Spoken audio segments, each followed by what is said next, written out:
We're back here at Deadlock Fight Night, number 30. Moving on to North America in a less than conventional style, where normally we have our challenging match into the money match. But back here with Jake and DDK, and gentlemen, it is just the money match, and it is going to be first to 3 because, well, in classic NA fashion, we had a team implosion today, Jake. Yeah, you know, look, these things, they happen. They're going to happen. They're probably going to keep happening for some time in Deadlock. And I think we just got to, learn to enjoy it, learn to thrive in the chaos, as they say, and, make the most of it. And I think with all the shakeups, in rosters these days, I really feel like there is always that room for new entrants to the scene, new players, new teams to come together and maybe find some success, right? To make a new team to be in the top 3. For new teams to reform out of those that once were. So I'm excited to see Valhalla have been rising through the ranks. Also, one of those teams who kind of came a little bit out of nowhere to look like a pretty solid contender, even against Hydra Nation. I don't know, ZP, about what Jake just said. I'm personally a fan of gatekeeping. I don't want any new talent to come through. I want all the gatekeeping, and kind of old-fashioned that way. Yep. But no, in reality, yeah, it's the only concern that I have is that everyone's gonna poisoning the relationships for later when the game becomes bigger, for example, and you're not gonna get those real serious teams going on. And because I've seen this happen in other scenes, I feel like this happened to some degree in the old Counter-Strike days, where in CS:GO early on, the French scene was one of the most dominant scenes. But then over time, everyone just has all these spats, and some of the top French players go to another top French team, and now they've all had been on teams together, and all just imploded at various points. And at that point, then top French Counter-Strike disappeared for a long time. So I don't know how I feel about it. I just feel like anytime you leave with French teams in esports, there's just so many memorable explosions. It's oh man, there's so many different ways you could go about this. There's also the French coups that happen where you get back in Overwatch, there was the rule that you couldn't add more than 2 French players onto a team, because once you had the third, the entire team would just become a full French team afterwards, and that actually. Vive la revolution! Yeah, I mean, look, I'm just speaking objective facts of what has happened, but also objectively, here's a new Hydra Nation. They've made the roster change. Fishcake and Poppers are out. AVG and Low Main are in. And all else aside here, Jake, talking about the pure strength of this decision, not the community smoke that's going on right now. What do you think? Look, I understand why people are mad, but I also understand why the team brought these guys on. I think AVG has been really, really solid, and I think Hydra Nation were maybe looking for somebody to play some of those more heavier frontliners, diving in for them, playing around low main as well, giving them a bit more flexibility and comfort across a wider set of roles, where Hydration now can maybe go back towards the heroes where he's a little bit stronger, maybe getting a little bit more of a farm prio there. So I think this is a new and revamped Hydra Nation. Nonetheless, though, it's a change for them, right? And it's going to require them to adapt here today in the game. And Valhalla coming into this maybe with a bit more practice and comfort between the players. Dan, any additional thoughts, or shall we just move directly on to Valhalla? Let's move on, shall we? Yeah. The way I said that, move on to Valhalla, it almost sounds like we're passing from this world now. We fought our good fight. We now must ascend to Valhalla. But, they've been stable here as a roster for a while here, Dan, which, for an NA, it's kind of like you have had X amount of days since roster change up. And once you pass the 30-day point NA, you're on the higher end, as it turns out. Yeah, this roster's been a lot of fun, actually, to watch. And I'm looking for that consistency. I feel like Hydra Nation are the villains in many respects because of just all this roster, not just the roster implosions, but the dominance that they had on the scene for a long time. It kind of I feel sets them up to be these, villainous cabal that, Valhalla are up against, the noble Valhalla. So I'm invested in this. I think we've seen some excellent performances on both Scout and Do. I think you could probably talk about a lot of the players, but when I think about this roster, those are the 2 names that jump into my mind first. Yeah, I mean, honestly, there's a lot of talent on this team. Also, stop and think about it. At this point, Jake, with so many players having a turn on Hydra Nation, you start looking at all the competitors. It's at one point you're there. Lord NM was on Hydra Nation for a week or 2. DMB was actually a key part of the old Hydra Nation for something like the first 10 weeks. So eventually, I feel like we're going to hit a point in NA where you're going to have Hydra Nation and then 2 or 3 other teams comprised entirely of ex-Hydra Nation players. That's where we're at. Yeah. Hydra Nation immigrants, Hydra Nation. Wait. Oh, no, I thought awesome. Jake got muted. I thought his like power breaker breaker. They get like broke a again, special tax status, like when they're doing. Yeah, you gotta invest in your Hydra Nation player. retirement account. When you leave the company, you will pay out a pension to you. Something like that. It has going to be. But also because there is no melee creeps, there's no challenging match, there's no Mo 1v1. Instead, it's going to be Valhalla coming in with choice of first pick or first ban. They opt to go second. They give Hydra Nation choice of first pick. What is this, man? What is that? A first ban in Furnace is crazy to me. I guess they want to pick Geist and they think Infernus is always going to go in the second too. Pretty interesting. Dude, Infernus keeps on climbing the priority in NA every week. It climbs so high now, just into the insta ban. So first ban. I mean, the burn is kind of crazy, like Loki. The burn is really good and just has great consistent scaling potential.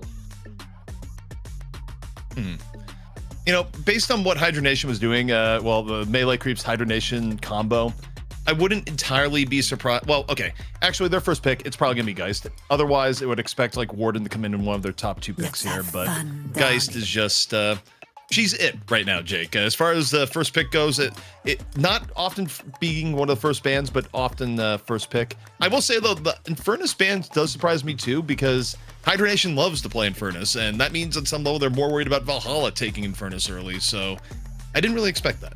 I will say I don't like the Sinclair opening ban from Valhalla. I don't think anyone's gonna open Sinclair off the rip right now, like with nothing. I feel like a Geist ban would have made more sense to me here, or even like a Calico or Warden. Like, I just don't think people generally like if somebody opens Sinclair, I feel like you can kind of responsibly avoid giving him good ultimates in the draft. Not that that is easy to do, but I feel like it's not really like a first overall pick hero. I know why. I think it's because they're coming in with Warden. I think the early Sinclair ban has to do with a Warden pick in the first 2. And, you know, Dan, there you go. It's sometimes your Warden comps are just like, we don't want to deal with Sinclair. I hope they take a page of the Hoot's book, though, and play that Spirit Initiator Warden. I really like that. I thought the Phantom Strike was a very innovative item build on Hoot. I don't think I've seen that build before at the pro level, and I'm definitely going to be abusing that in my games now. Like, that's like the unkiteable Warden. Seems really sick to me. Yeah, it did look really fun and really strong, and I wonder how much influence will kind of come across, because I know the NA teams, or at least my expectation was that some of them were watching Europe and what the EU teams are doing. I feel like it kind of got to, but either way, we get Vindicta. Vindicta has just remained high priority-wise in NA, and maybe there's something to that, because we see EU actually picking into it fairly early today as well. Third pick, I think, we saw for one team. Yeah, Vindicta has gone up highly in priority in EU, and I think it just comes down to the idea that I think when you're building a Deadlock team right now, the ideal scenario is that you have 4 heroes that have really high competency in the early to mid game. Like, it can be either, but you know, here's our good laners, good early to mid, and you set that up with 2 characters that are going to be more of your backbone into the late game. And the reality is that Vindicta, you know, she's one of those heroes that is really good without taking a lot of your static farm, like in the jungle. She can sustain herself just off kills and lane, and she is a very powerful influence from laning phase to you know, about 20 minutes or so. Yeah, I think Vindicta is just one of the best sources of long range catch in the game, in terms of like tethering people in the fight is often a death sentence for them, or it like forces their debuff remover. That's been the build everyone goes for, is like the Alkfire tether type build on Vindicta. I think it's very strong, so I do like getting it. I'm interested to see how Hydra Nation build around it. Come on, put us in the Ooh, Mo is coming in on a ban. We haven't even seen Mo picked yet today, and making the second wave of bans. Do you think that's like targeted towards Hydra Nation, because obviously Hydra Nation has a very, very good Mo? Yes. It was told to me by an anonymous source that Hydration has actually become more Mo and Krill main than human being. Like, he's joined the Mo cult. He is actually full on board the Mo cult. Everyone knows it, and that's why the ban came in. So yeah, just how it is, Jake. Sometimes you bond with a character, and Hydration one night under the moon just looked at Mo and Krill and says, "You're the one." I feel like Valhalla may need to take Kelvin here, or because I think it's a very good pick for Hydra Nation. But I don't even love the pick for Valhalla, so maybe they do give it up. I just think Yeah, You can only Kelvin run and from the law even for so Bebop for long. Hydra Nation could look pretty good right now. Like I think Bebop genuinely is just a counter to Lash. If you have a player who can handle it. Although for Hydra Nation, who would that really be? Because I think you're right, Dan. I think you mentioned this earlier. The Bebop is just, you need a expert pilot. You can't just rip the Bebop and hope for the best, right? You need someone who really understands the ins and outs of the hero, how to get the laning advantage, how to play in like the mid to late game, and the team needs to understand it too, to be ready for those hooks and to be ready to follow up. One quick point I'll mention is that so a hero that's disappeared off in the face of the planet, like they never existed, is Paradox. We haven't seen any mention of Paradox today.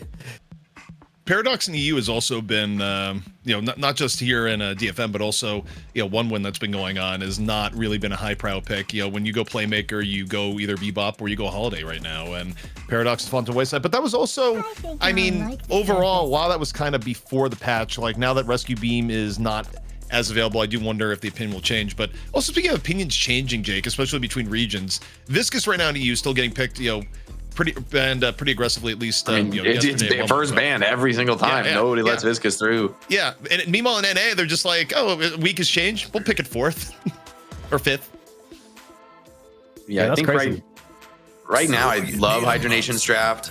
I would love Valhalla finishing with the Kelvin though. I think it's like the perfect pick here. And I think you kind of need it, because I think Hydra Nation have a really scary front line. Like this Calico Yamato guys running at you, Viscous and Vindicta catching you and stunning you. I don't see a world in which you can team fight late game into the full power of Hydra Nation. I think you need to split them apart. Maybe Kelvin's the way to do it, but honestly, I really like the Hydra Nation draft. So even if it is the Kelvin, I think this needs to be very tight to be played against Hydra Nation. I think I can easily see a world where Calico and Yamato start getting really strong, Geist as well, and then Vindicta and Viscous are going to be setting them up so beautifully. And honestly, I don't even care what the 5th hero is for Hydra Nation. I feel like their draft is really good right now. I think they just pick whatever they want on 5th. I don't think they have an issue in the draft that they need to fix with the 6th pick, which is maybe you just pick like a late game carry. But it's going to be the Abrams this time, which I think only further plays into their strength. So honestly, for Valhalla, man, I'm worried. I think this draft for Hydra Nation looks like, how do you team fight them, man? Like there's so much AoE, so many stun controls. If you're in a room, you just can't play against this Hydra Nation draft.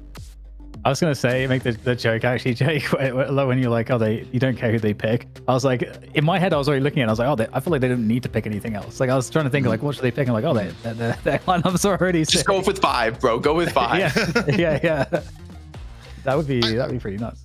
I'll say this. I think the points about Hydra Nation's roster definitely ring true to an extent, and especially in terms of raw power.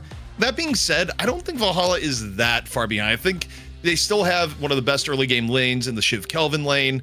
I think you still have the power spike at 3K for a Holiday, and also one thing that's I think worth noting that you talk about power lanes. I would also argue from things we've seen across all data in the last week that Holiday Mirage is one of the deadliest lanes in the game when put middle. Like generally speaking, that lane does not lose. So you stop and think about it from the laning phase here. You can stack middle, Holiday Mirage is Valhalla. You get to put one of the side lanes as Shiv Kelvin.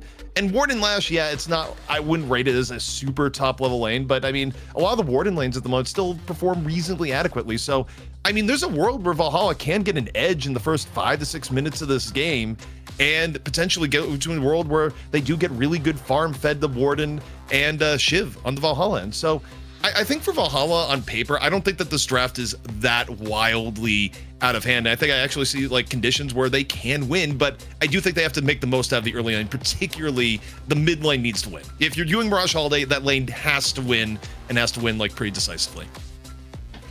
Yeah, I mean, I definitely, as much I do love the Hydra Nation draft, but I do feel like there is no lack of answers from Valhalla. I totally agree.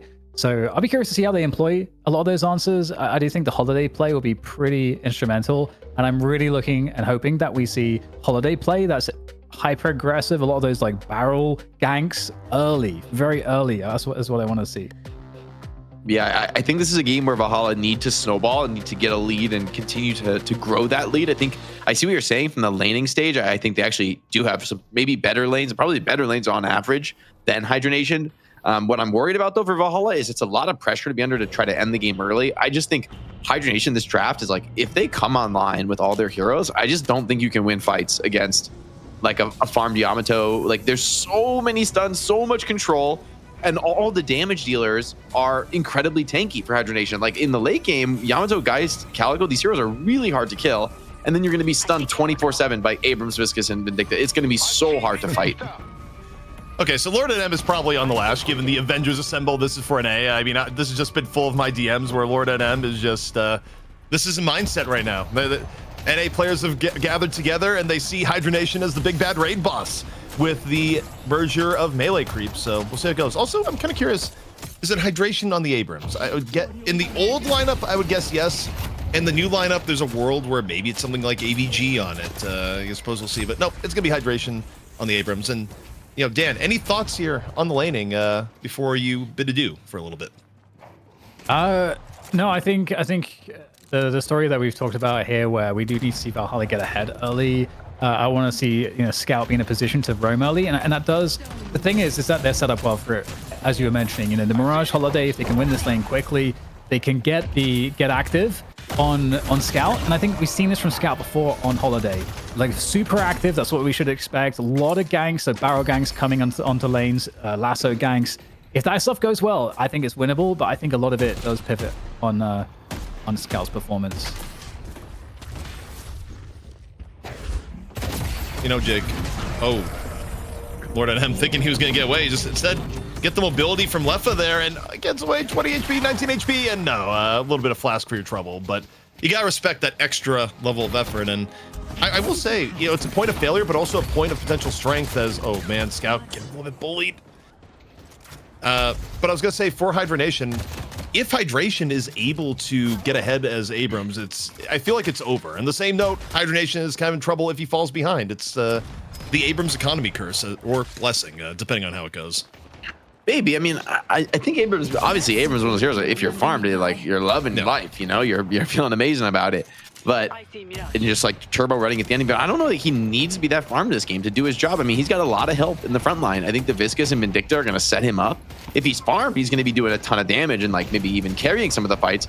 But if he's under farmed and just delivering more stuns, I mean, I just don't think there's going to be damage problems on Hydra Nation. And mostly what I'm worried about is I just envision the late game team fight with the amount of stuns coming down and Yamato, Geist, Calico full inting on people. It's so hard to live on like a Holiday or Mirage against that kind of a like full court run and shoot pressure. Maybe Shiv can tolerate it, maybe Warden can. And so I think for Valhalla, those are the players I really have my eyes on. Like I really want to see Warden and Shiv come out to at least a decently strong start. I think one thing that's very worrying for Valhalla, when you take a look at what's going on middle lane, your Holiday Mirage lane is losing at the moment. And this is a lane where, yes, Calico and Yamato are both good in lane, but this is, from everything we've seen, especially recent games in the EU, this is a lane that often wins, kind of regardless of what is on the other side. So the bare minimum is like very winnable here for Valhalla and one of their key ways of getting ahead. But if the lane keeps going how it's going, where it's actually losing, it's going to delay Scout's ability to be mobile, go around the map, and help some of these other lanes, notably the right-hand lane, which has been a little bit more of a struggle. And even the Shiv Kelvin lane, I mean, is a little bit behind in tower damage right now. Yeah, and this Yamato just keeps hitting these big power slashes. Going to start to become a problem, especially when the ulti comes online. Ooh. Pretty close to that. And these low players against the Yamato ulti are just food. Oh, I wonder if he's even going to need that. Okay, the barrels barely protect Mirage. This is tough. It is not often that you see the Holiday Mirage lane get poked down to this extent. Barrel comes on in, but you look at the general health here, it's just Valhalla really playing from behind in the middle, keeping somewhat even on the left-hand side, but it's a lane that usually should be further ahead. But meanwhile, okay, right-hand side, Leffa maybe overextending a little bit. Lord NM though, super low, 30 HP, gonna try and get away from the inevitable trade. Binding Word comes on out, Hydration thrown off here to the side, gets a charge here in the DMB. DMB just goes full last in, thinks it's necessary, takes down Hydration, and gets a save on the Lord NM. Yeah, he's going to be able to put some walker damage down too. Those are some nice kills for Valhalla. It's actually pretty important for them, I think. And that's kind of stabilized an early game that, at least right at the opener, was looking super scary. It's just a bloodbath though in that side lane. I think nobody's having that good of a farm game. Everybody's trading a ton of kills. Leffa baits the parry. Should be able to get the easy cleanup now. Beautiful play there against DMB. I love the guy's quick melee, just the quick little soft tap on the back from the green hand and says like goodbye. Oathkeeper sends his regards. So Yeah, right-hand side definitely going more the way of Hydra Nation. Aggregate, kind of even here overall, but I think for the win conditions Valhalla had, I don't think you're happy with things being more on the even side as, you know, Holiday's essentially about to die to this Calco. Oh, these melees. Melees as they try to mantle. Evil I mean, AVG. His name's Evil AVG. I love it. Oh, Well, yeah. He's playing into it. Thanos versus the Avengers. That's right. Oh, man. But yeah, to the bigger overall point is that I feel like with the lanes that Valhalla was able to put here, especially middle and left-hand side, being even to slightly behind is so far off the mark for what you wanted with this. Like their win condition game plan had them being further ahead here, Jake. I think it really did. I mean, further ahead, they had them at least even, right? At least able to challenge. Yeah, at least, yeah, and it's not even that. We'll say there's no Guardians down yet, though, so we're still a ways from, you know, like the ultis are online. I don't know how much the net worth lead really matters at this phase of the game. I think it's much more significant how people fight, and they're able to like get big value out of their skills, out of their ultis. And I think especially like something like the Shiv Calvin lane, you know, if you can catch maybe the Vindicta in away from the Viscus in that dome, could be real problems for you. So Hydra Nation, they still have to keep their wits about them, open up these Guardians before they can be super confident with the way the game's going. Well, even on the left-hand side, Guardian down to about half. Mid Guardian also half. Valhalla behind in middle here so far. However, take a look at Scout, Lasso ready to go. Gonna have the opportunity. Lord NM just getting shut down mid-air. Hydration, pretty low HP. Should fall here to the last stand, but using as much LOS as possible. Not going to be able to juke it for that long, just a little bit much. But also on the same note, DMB versus Left on the other hand. DMB actually getting very low there, Jake. Might get caught by Left before he gets away. And Lord NM in trouble too. Should be an easy execute there. Get the tether on Shiv, but I don't know if you have the damage alone here on Vegas. Gonna fall back for now. Left is getting caught. Left is super, super low. You just see the Lash and Warden in hot pursuit, and somehow Left is alive right now. And Hydration got the save! I'm just looking at the mini-map there, Jake, but there's no other explanation. Oh. Hydration came in hot! Leffa was nearly gone, and the charge, the big blue charge, comes on in from Hydration as the save. Oh, man. And getting that early kill feed to Abrams is huge, because this is I think the issue with this hero is very good with farm, but you are very bad at farming jungle camps. Like, you're just not efficient at it. And so to be able to bring that to the team, he's going to open up Guardian here. And if he can be able to snowball into some kills, this early game could start to be a problem. Hydration looks like he has the ult just to maybe get out of that one. A lot of actions, though, on the side lanes. Also, Valhalla, they're down 2 Guardians right now. The middle is just absolutely not the plan you want. I mean, you think about rotations here, right? In an ideal world, Valhalla would have Scout just being able to go left, right, center, control the map. And yeah, now Valhalla, the Holiday is rotating to the left, but it's not from the position of power that you would want from the lane set they had. And Mirage is going to kind of quietly farm the middle as we see a little bit of pressure right now onto Vindicta. You know, with the Arctic Beam, has to end up mantling, and see if this leads to anything. Yeah, Vindicta is going to be caught here. It's a nice catch. Valhalla now getting active. I think this is what they do need to do, given the deficit. They got to start making plays. But the scary thing is a team like Hydra Nation, you know, even if you do find the kills here, you need to be macroing well behind it, or else it's not really worthwhile. And low main on the Viscus, very annoying hero to try and siege into. That bunch is going to be very problematic. And if he wants, he can roll, try to defend this Walker. Right-hand side also getting very cluttered. AVG went for the last stand, still just got pummeled off in the corner. Lord NM hopping on back. Well, got the frozen shelter out here in the left-hand side. Ball looking for something off, and in Vegas, unable to get away. He just saw Lome knocking at the door with the Viscous ball, and it's like, well, it's a little bit too cold for that.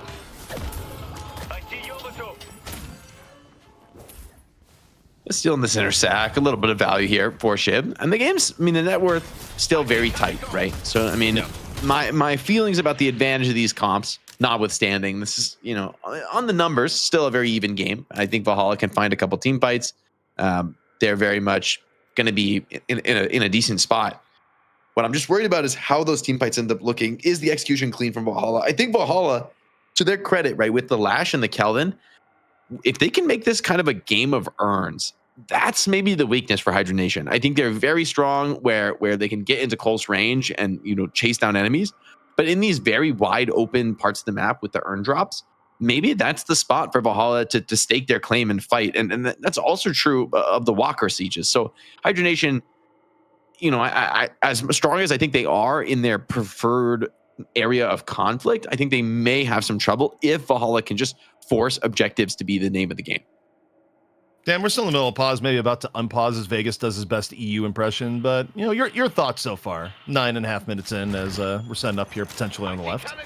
Well, I do think the end discussion, I think that's a really good shout out. I think for the first turns that are going to be spawning, I don't know that we'll have a shelter online for that. And that's obviously one of those key ults that would help Valhalla. So the cooldowns might betray them a little bit. We'll have to see what the investment is from Hydra Nation, but I totally agree. I think that there has to be a turning point, an inflection point here where they can start taking the initiative themselves. But now we get the challenge. I'll hand it back to you. Yeah, and you take a look at that. Zerbzy just barely able to ice path out of the way. Guardian, though, still going to go down. Hydra Nation, all 3 Guardians down against Valhalla. And now the Urn is coming on down. So Urn focus coming into play. However, AVG, evil, good or not, very, very low at the moment. And we'll see if Scout is just going to be able to come over and land the shot.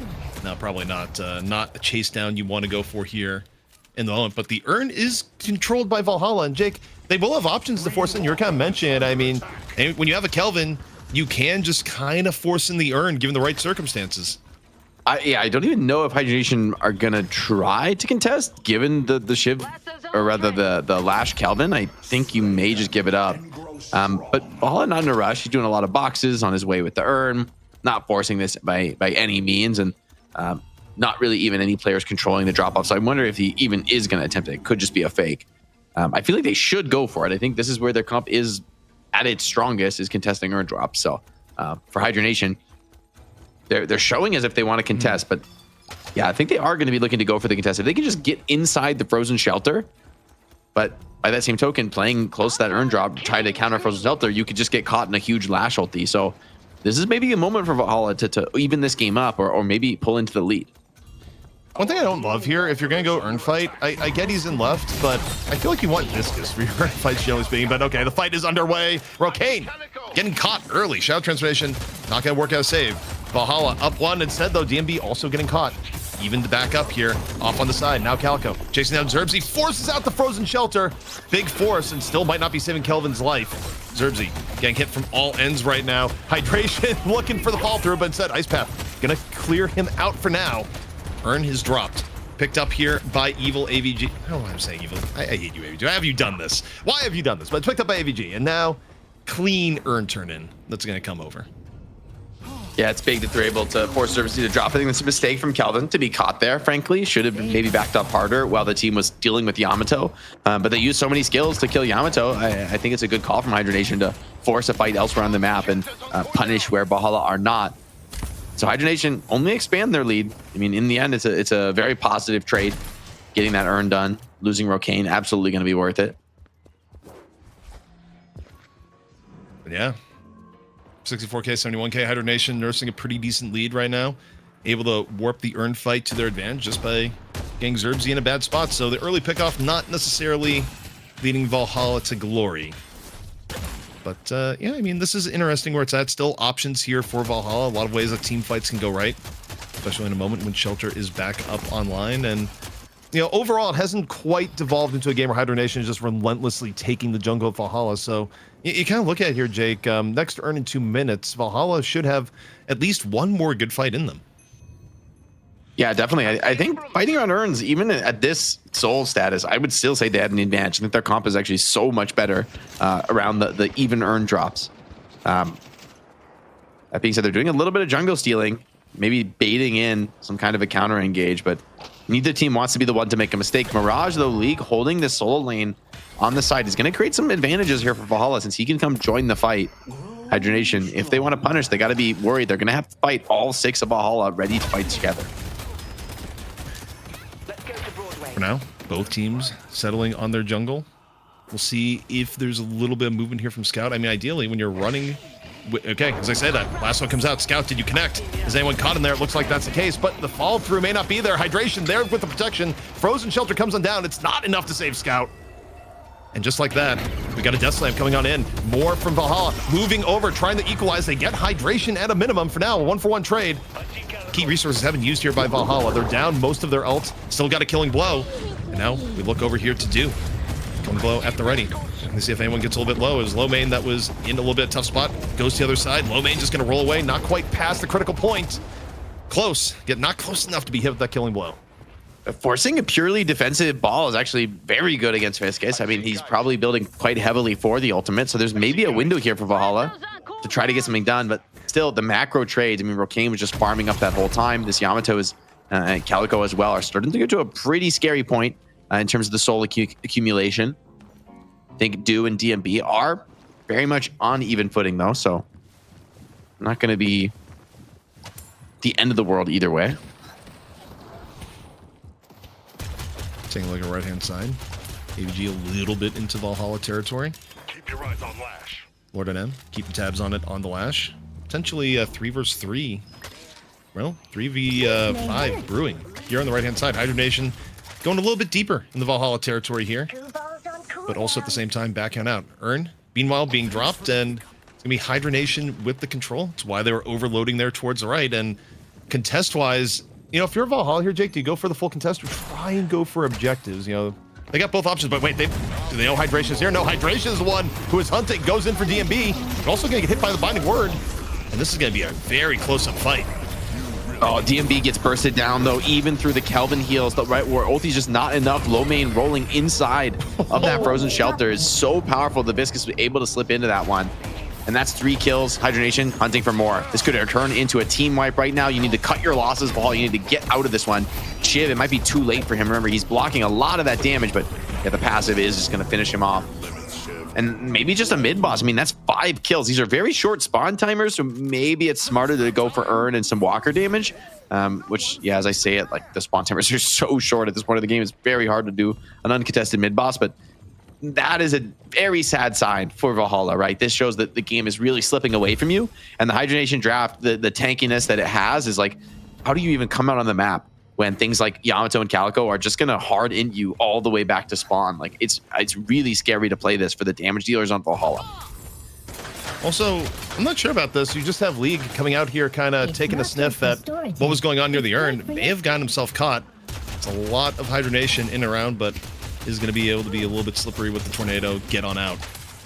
But yeah, I mean, you know, Dan, we take a look at this here about 17 minutes into the game. Hydra Nation with the definitive advantage, and the opportunities for Valhalla to bring this back, the door is closing. Yeah, I'm pretty scared. I think that they're getting kind of far behind at this point. I think especially, obviously, you know, Scout's definitely not where you'd want him to be. And the trade-off, the low soul count that we've seen for Scout previously is making sure that his teammates can benefit with those solid ganks earlier on, but none of that work was really able to get going. And additionally, I think, like Jake's already said, if you're in close quarter battles in the underground, you're going to get wrecked by this comp from Hydra Nation. They're going to shelter. Like, they are investing everything here just to deal with Yamato. And hey, I mean, it's necessary to get the kill. And map-wise, Hydra Nation is not there to punish them for lack of resources after. And, you know, gotta do what you gotta do. Ult Chain works on out. I mean, Hydra Nation don't punish in that fight, but they punish by having all lanes crashing on Valhalla right now. So the map, yeah, like, you invest so many players in that Yamato kill, it takes so long, but the map doesn't look any better for you with that kill down. Like, I don't know that you can make it meaningful. That mid Guardian's still full HP, and that's something that maybe Valhalla could start to pressure. Rokane did use his ultimate, so he won't be able to come back full aggro off the spawn, and it looks like this will be the Guardian's opening. They all like the punish from Hydra Nation. They're here. They're here. They're looking for it.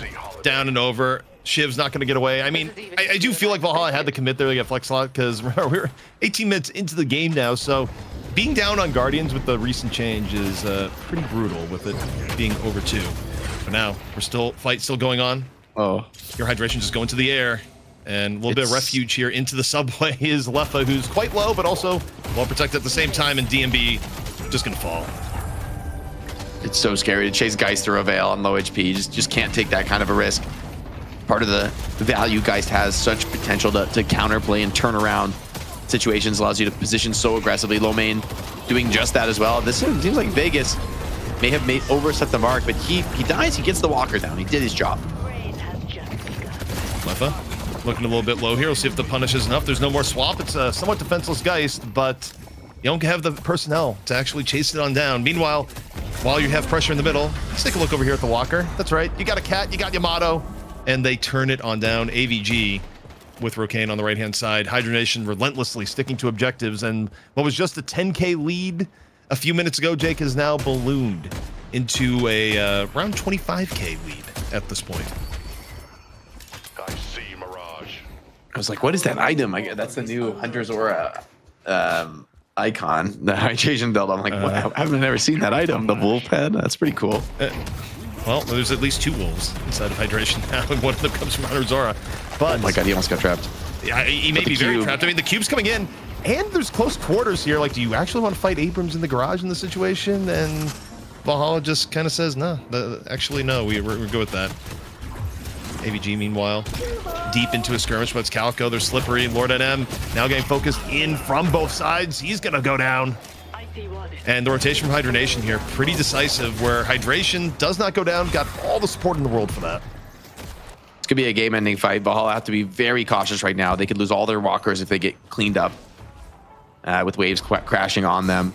But with only 4 players alive, I wonder, can they even defend the walker? And once again, Hydra Nation, they're never committed to decisively blowing out the game with their existing advantage. They're always willing to fall back and just compound the advantage, make it bigger and bigger, continue to get a little bit more done.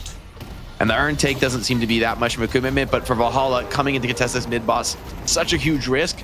You may be feeling forced to take it with a 20K soul deficit. At the same time, down 2 players, I'm not sure I see it. For Valhalla, even if you wanted to make this a contest, like, you can Frozen Shelter the timeout, the Shadow transformation, but you don't have Frozen Shelter up. Just use the last fight, so the window of timing is very much there. And League is just caught. League is completely caught in the moment. Take out Abrams.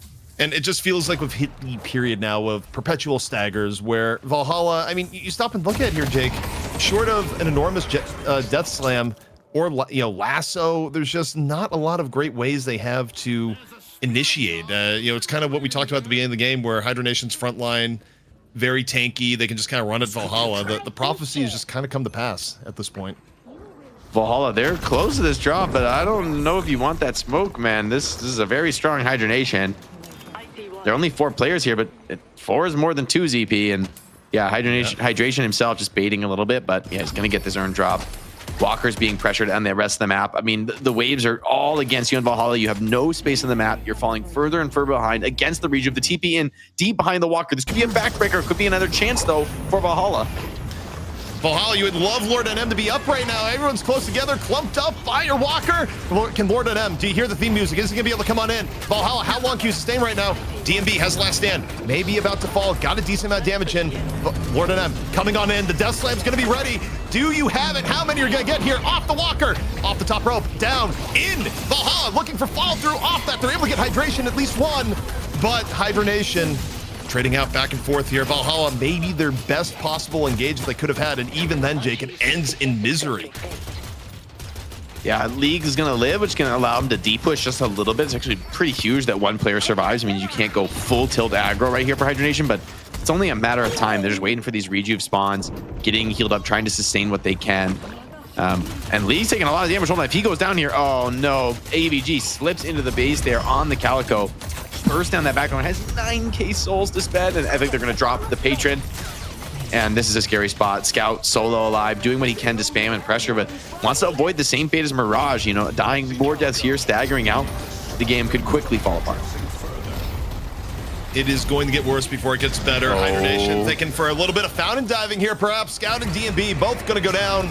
The stagger continues. They're not going to get a benefit here from the patron dying. They're stuck even longer. And if you're Hydra Nation, you can wrap this up right now.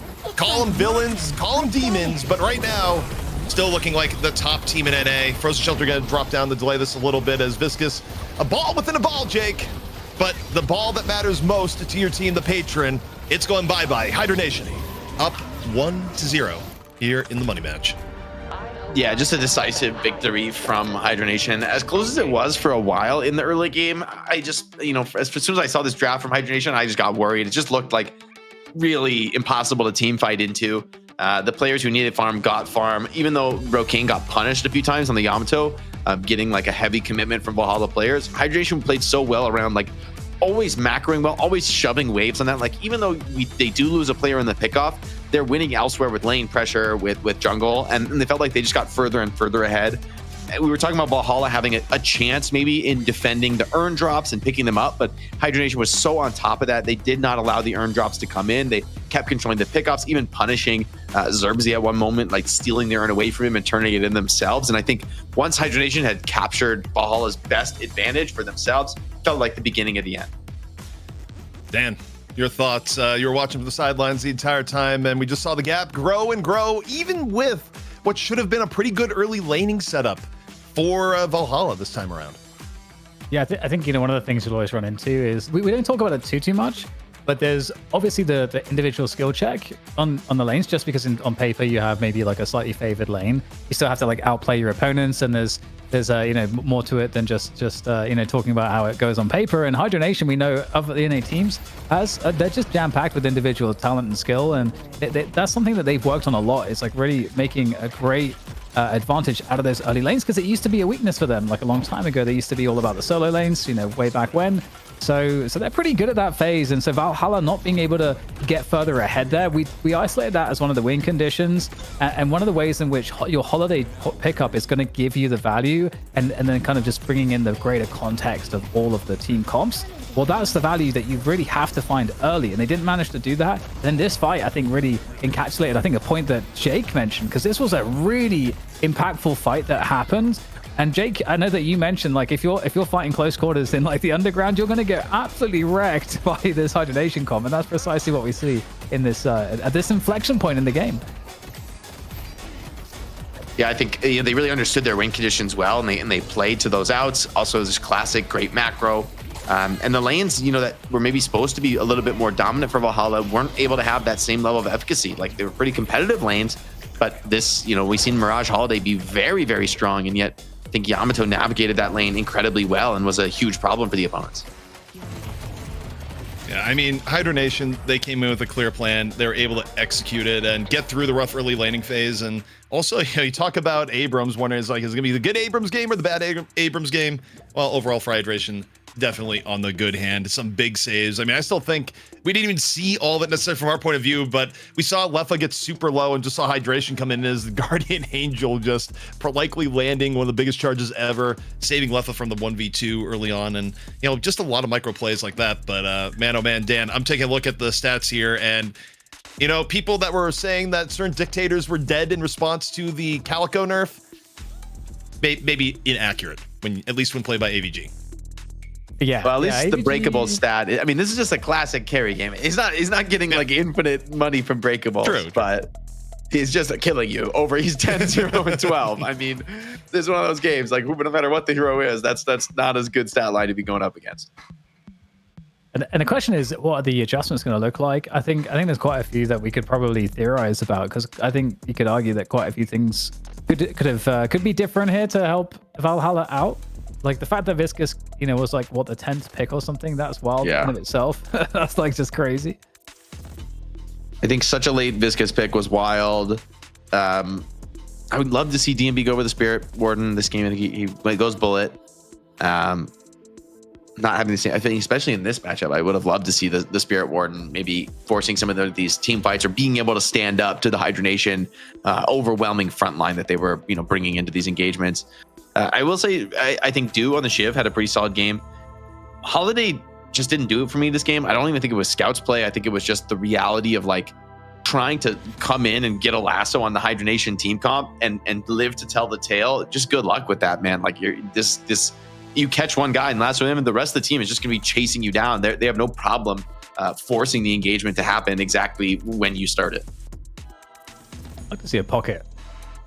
True. I actually wouldn't mind a pocket there. I think a pocket could have been strong against Hydra Nation's lineup, right? Where maybe they wanted to group a little too much. Maybe they could have been vulnerable. Yeah, it'll be interesting to see what gets adapted here, because remember, this is a special money match here. We didn't have a challenging match, so it is first to 3 Valhalla. They're going to get more cracks than usual, more ability to adapt within the series. Will they be able to take Hydra Nation to the distance? Map number 1 wasn't the case, but we still have 2 more maps left to go here. Deadlock Fight Night, number 30 here in North America, presented by Intel. We'll be back soon. Deadlock Fight Night number 30 carries on. First game to Hydra Nation. ZP back here with Jake and DDK. And Dan, you know, you nearly broke your record just a moment ago where, according to production, you were actually 2 seconds late getting back on camera instead of right in time. How do you feel about that? If we didn't give you a few extra seconds, that would have been an empty chair.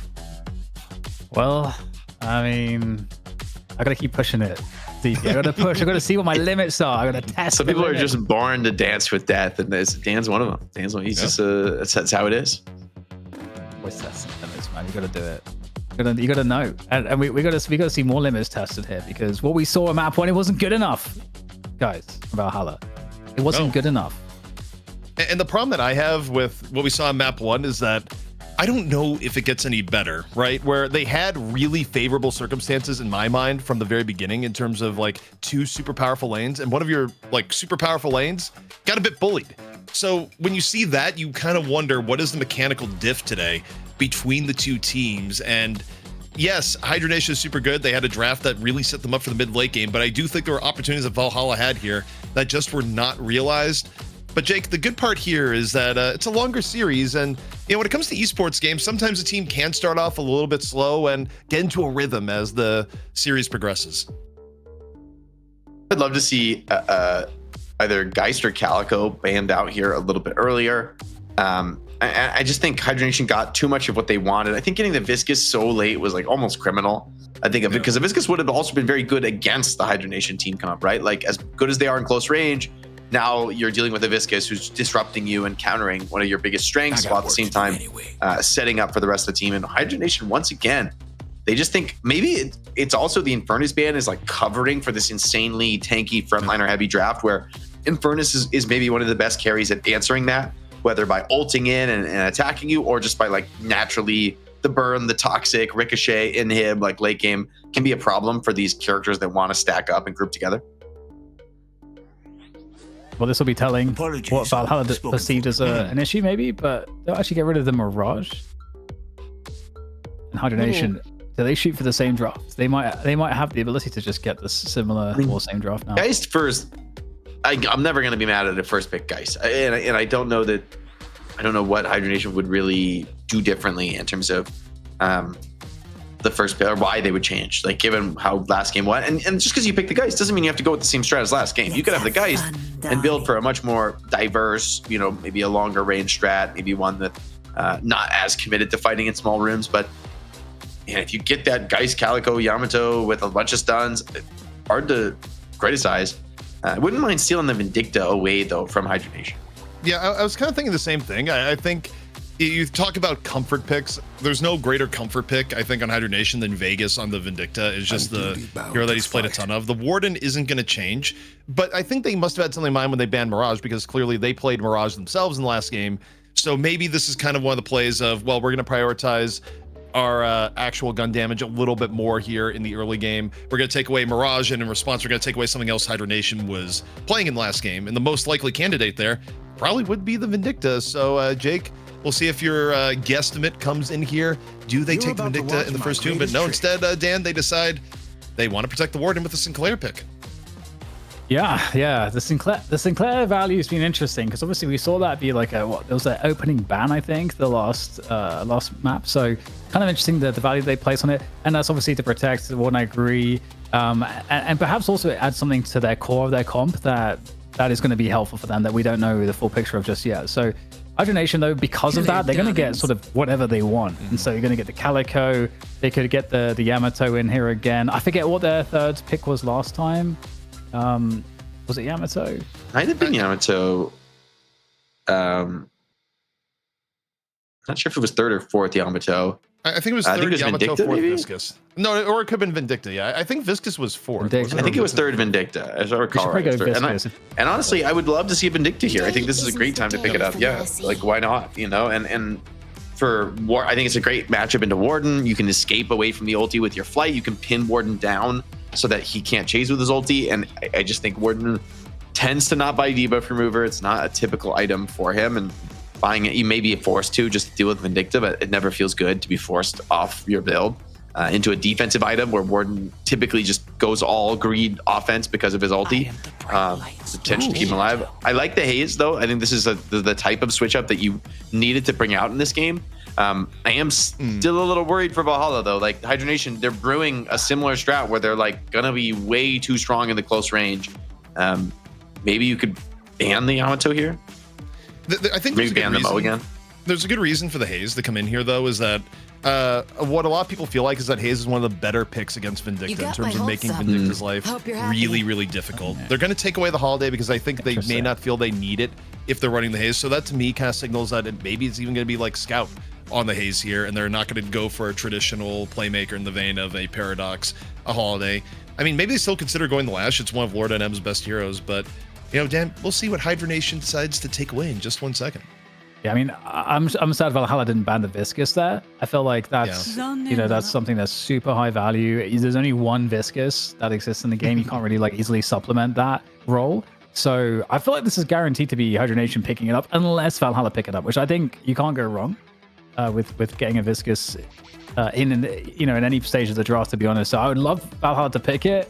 Otherwise, they've 100% given away Viscous again. Yeah, I guess at least you have Sinclair to steal the Viscous ulti, which can be nice, but I agree. I think better just to have it for yourself, better to deny it here. Can be nice against, Vindictus, taking people down, turning around some of these fights. I have to see, though, what Valhalla end up closing out the draft with. I still feel like they're missing maybe some of those like heavier carries, and for Hydra Nation, they could just grab the Mo here. I mean, maybe the Mo also feels pretty bad in the face of something like the Viscous, so it does kind of constrain your options. So you need a monster hunter. I think Pocket could be really nice, especially now that they've got Shiv Kelvin, though. Shiv Kelvin is so good right now. I'll be honest, though, Pocket. Jake, I think you nailed it exactly. I actually think Hydra Nation is going to go Mo, because stop and think about it. They picked Hydra Nation's hero last in the previous game. I think what's going to be sacrificed here is they won't go the Yamato, and they'll go Mo last. So they're basically exchanging Shiv.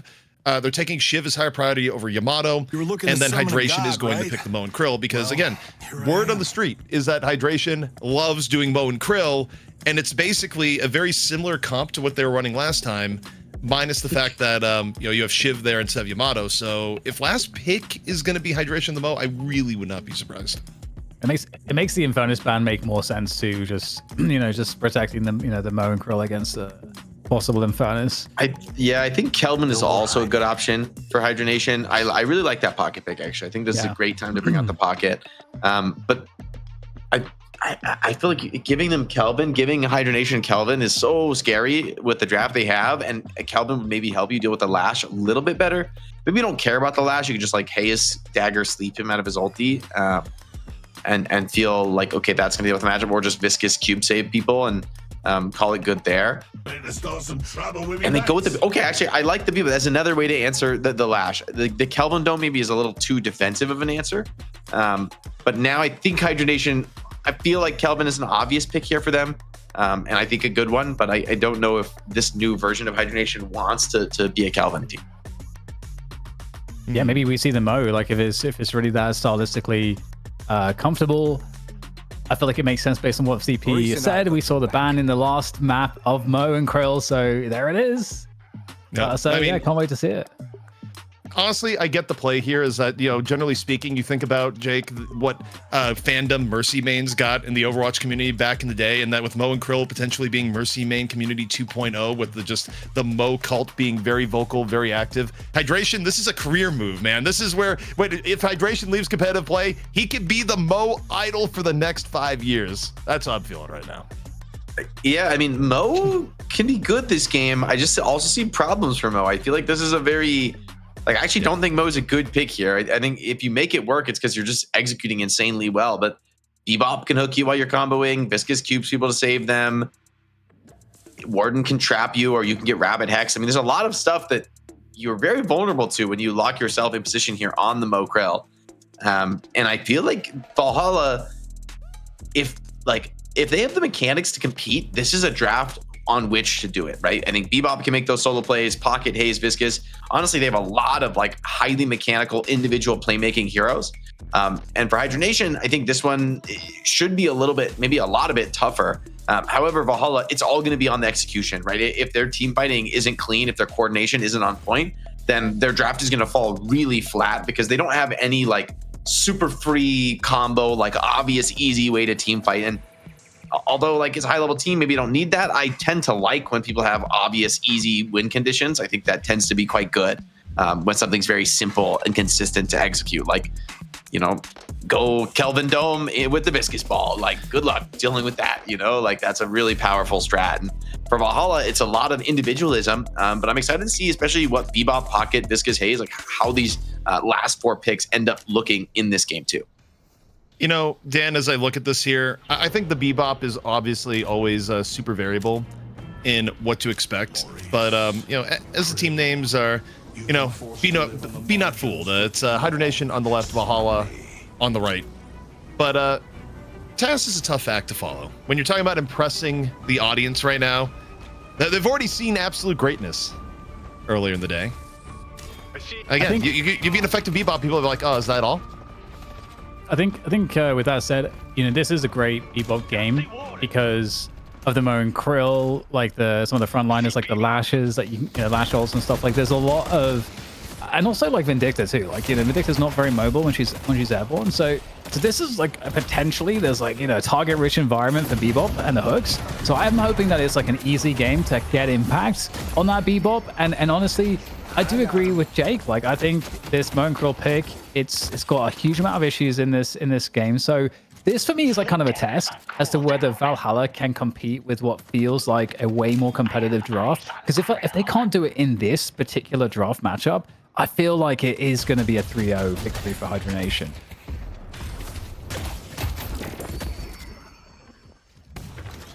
A little bit poke coming into the middle here, and you know, Jake, as we're seeing this take place here, it's a little bit of an interesting spot too, because we've been seeing a lot of Bebop middle, at least in EU, and in this case, they decided no, we're gonna throw Bebop off in the left-hand side, but you also get the Bebop versus Mo matchup, where you know the reality is Mo is one of the easier characters to hook, you know, big body, all in all. Yeah, they've also chosen to lane Warden in mid lane this time, so maybe putting a bit more pressure on the Shiv. And this is a pretty aggressive lane in terms of the nuking spam here. Like Splatter plus the flash from Warden could be a bit scary for AVG and Rokane. This is not an easy lane to be playing against. Also, wait, we have a lane swap? What is going on here? We got Lash and Mo full going over to middle.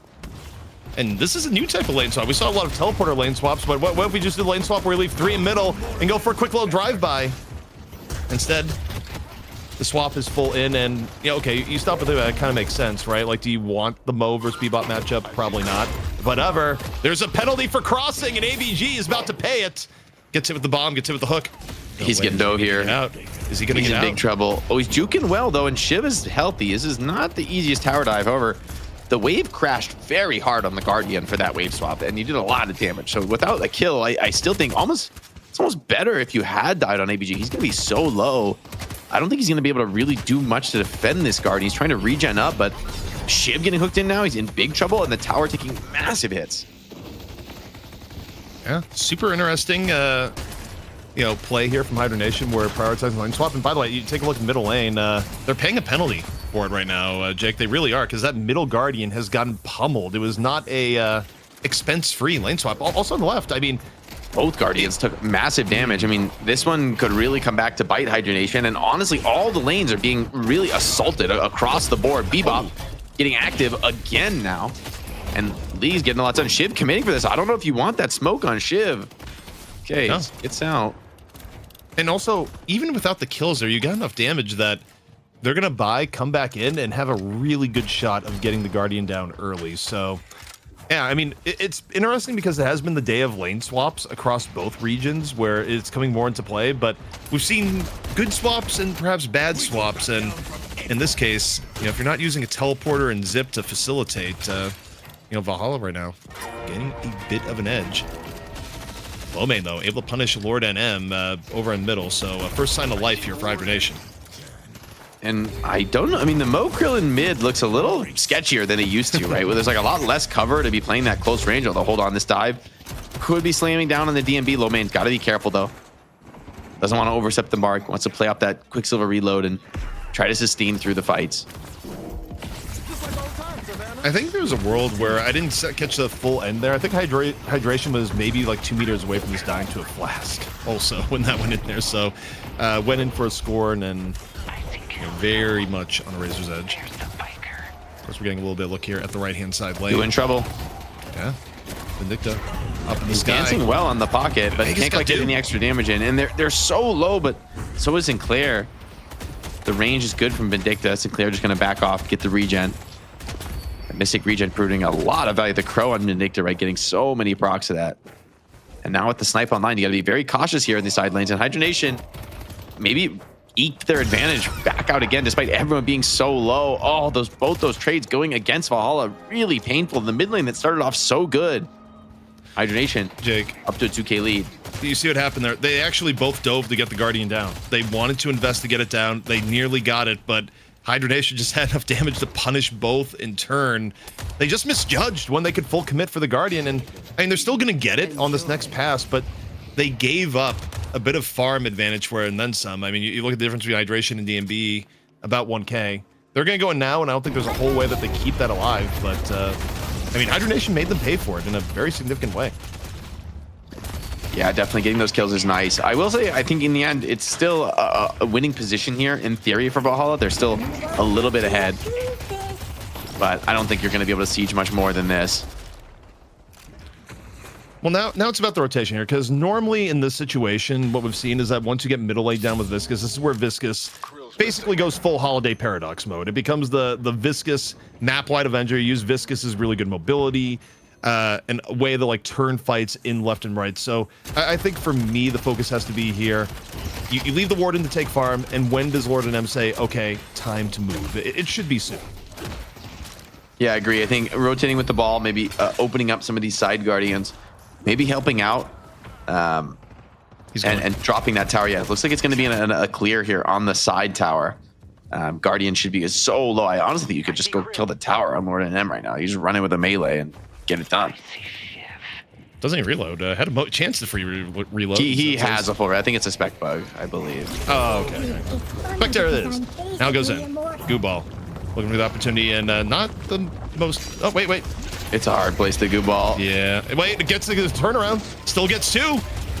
The beginning was a little bit rocky, but the finish, not too bad. Still enough to not only get the kills here, Jake, but as you were mentioned before, they should be able to just get the Guardian right after. Yeah, Guardian going to go down very fast here. And I mean, in the end, that's 2 Guardians down for Valhalla. I wonder if they make a concerted push now for the third one. I think Lord and M could just keep up the rotations now.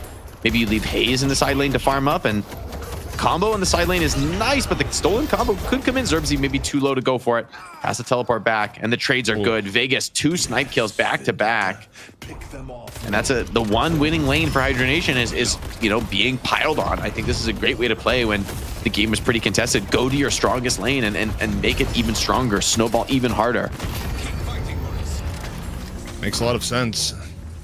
Valhalla, again, punched a little bit there, where, by the way, I mean, you think back to the draft, and I mean, look, I get why they're prioritizing what they're prioritizing, but I remember the part in the draft where like, okay, do you maybe take the Vindicta away, where they would have had to do it in the first 2 picks, and the reality is Vegas does get a lot out of that hero, more than the rest of his pool, and certainly delivered just a moment ago. But left-hand side, maybe a bit of a setup here on to Calico, AVG, FHP, but pretty slippery in the moment. I'm just going to take a little bit of a breather. Yeah, both teams, I think, content to farm it up. Especially, I would say Valhalla probably going to get a little bit more out of the map in a pure farm trade, considering they've got an extra Guardian down.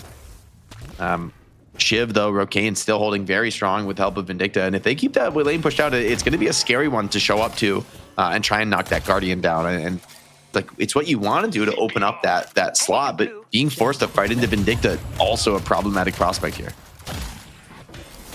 Rotations are going here, there, and everywhere. Now taking a look more at middle, which could be primed to explode. Got 4 up and over, but looks to be an even bigger rotation off to the right-hand side. Vindicta Shiv going to be on the menu right now for Hydra Nation as they move in and around.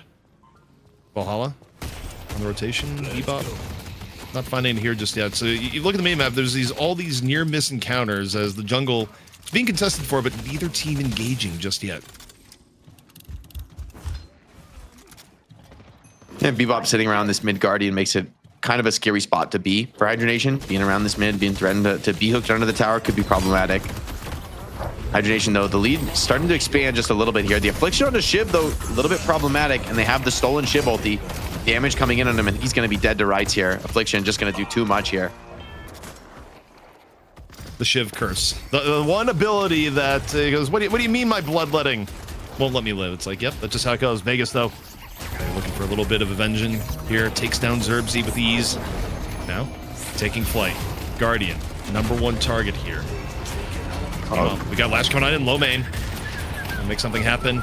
Do super low. Vegas going for a little bit fisticuffs. Lucky not to get parried. Over in at time. Parry's going to be down. Try to get that. I mean, he's got a max snipe on Vegas, too, so he could get kind of crazy out of control here. It is the 3rd Guardian going down, so a slot has been opened up for Valhalla. See how much that actually plays into their advantage, depending on how long they're able to hold on to their own mid Guardian. Now AVG being collapsed on here in the left lane. Looks like a fight's brewing. Lord and M, goo-balling, rolling around. They don't want to give that urn pickup for free. That's why they're contesting so heavily in this side of the map. Yeah, I mean, Valhalla, they turn up in force. Hydra Nation still contesting. Going back and forth. Meanwhile, back in middle, Hydra Nation trying to do both at the same time. A little bit urn contest, a little bit of middle. But meanwhile, middle Guardian is going to fall. Low main getting it. And it's Hydration with the urn pickup at the same time. So Valhalla kind of losing out on both ends here, Jake. Yeah, they need to contest this urn drop. I think this is going to be very important. Teams very evenly matched right now. Hayes getting the scout, though, with the slowing hex. She's pretty powerful here. Could even buy an item now to help out with this fight. I think this is a very important one. DMB just continuing to put a lot of pressure on the Walker. Has the maxed flask, so does do a lot of damage in terms of pressuring. And nice pull off the tower, or off the urn drop now. See if Hydration wants to try it again. He's very low. The Bebop laser gonna do a ton of damage here. I don't know if you're gonna be able to get this turn in for Hydration. Taking a ton of poke. He's getting absolutely burned. And that was a great step from League. Knew exactly where to land the hook. Hydration decided to go for it. And again, not the thinnest of targets, as it were. So the urn still in contest, yet to be turned in. League meanwhile getting comboed as Mo right underneath, looking for a little bit of revenge. League super low now. Is League gonna go down? The rocket punch sends Mo away. Leffa gets caught in the crossfire, and now here comes low main in from the rafters. Finally finishes off League. Urn still moving away. Both teams down 1. Rocane is super low here as Do and Lord and M get in on the action. Rooftop here for low main, getting chased on down here by Sinclair. Sinclair super low. So this is a fight that you can take here as Lash, and you do. Is he tanky enough, though? Pocket gets a full nuke set there onto the Lash. Now he's being hunted, chased down to the end. He's so low on cooldowns. Gets a bit of a heal. The QSR is enough, but no. Lord and M comes in with the nuke to finish. And in the chaos, Valhalla comes out from I believe a 2K net worth deficit to now a 2K advantage. ABG ripping the ulti, trying to chase this one down, getting what he can, but the team is here. I'm not sure you're winning this one. Hydra Nation getting potentially clean up the parry. So close, no skills off cooldown. Everyone's so low on Valhalla. They've got to back out now. The respawn's coming in fast, but Bebop's bringing the urn back over. Yeah, I mean, I just wonder if they're too drained for that, but also Do has been playing out of his mind. I mean, it was a pocket masterclass in all that scrappy fighting, getting the kill off to low main, still able to go back in, low HP, find a window of opportunity. And I think this is really smart from League to not try and rush it here, because we so often see is that if you get a big fight like that and the urn walks away, and then you still try and turn an urn, the other team's going to come back with more HP, even if you killed them, just because, of course, they went back to base and came back. So the reset is super necessary here for Valhalla. And hey, I mean, when you get cooldowns back, why not do it again? First time really did work out for you. Yeah, the playmaking seems like a lot more on even footing in this game compared to the first, right? I feel like these Valhalla players have a lot more room to make their plays, and I think Do is a great example of that. Bebop as well started that fight on such a big advantage because they took so much of Hydration's HP away. The urn drop being attempted now. Slowing X on Lash, looks to be potentially caught. Okay, the hook doesn't connect, and I think they're happy enough just to get the urn in. Yeah, Hydra Nation didn't really love the situation. They were not positioned where they could go in, and Valhalla just, accurately, they zone out a little bit. League's able to get the urn turn in, and just like that, Valhalla up with a little bit of an edge. And, good time here to bring in Dan. Dan, you're looking at, even on an income allocation level, DMB starting to look kind of beefy for Valhalla. Yeah, it's looking really nice. And again, I think this is one of those matchups where, like, okay, you got D1 pocket, that's already huge. You've got the Viscous this time. You're gonna scout on the haste, the Bebop. Like, there is a lot to be said for Valhalla's draft here. That's way better than the previous one, and they're actually able to win out on some of these like really key fights and some of these key clutch moments, you can see it's a lot harder for Hydra Nation to kind of synergize, I think, maybe as they would want to in some of these fights. And so everything's been contested, which is what we want to see in this series. So I'm really enjoying this so far. I still think Do is probably, if I had to pick a player to watch, probably Do on the pocket, even though he's fallen quite far behind compared to DMB, who's actually crushing it right now. I didn't catch if we're seeing a spirit build from DMB. I don't know if did you catch that, Jake? I think he usually builds gun. He built gun last game. I'm assuming he built it again this game, but I would love to see the spirit build, but I don't know. We'll have to see when we do come back to him. But catching Do there in the enemy team's vault is actually pretty huge for Hydra Nation. They're able to steal that valuable camp away, and at the same time continue to grow their lead, steal a nice bag away from the pocket, who, you're right, was kind of on a little bit of a dangerous snowball. See what Bebop buys next. Looks like he's going to go for that gun build. Weighted rounds, Fleetfoot. I mean, this Bebop, you can't ignore his primary weapon damage. This is pretty significant. Vegas also getting caught in the interim, so some of the skirmishy encounters here also starting to go against Hydra Nation.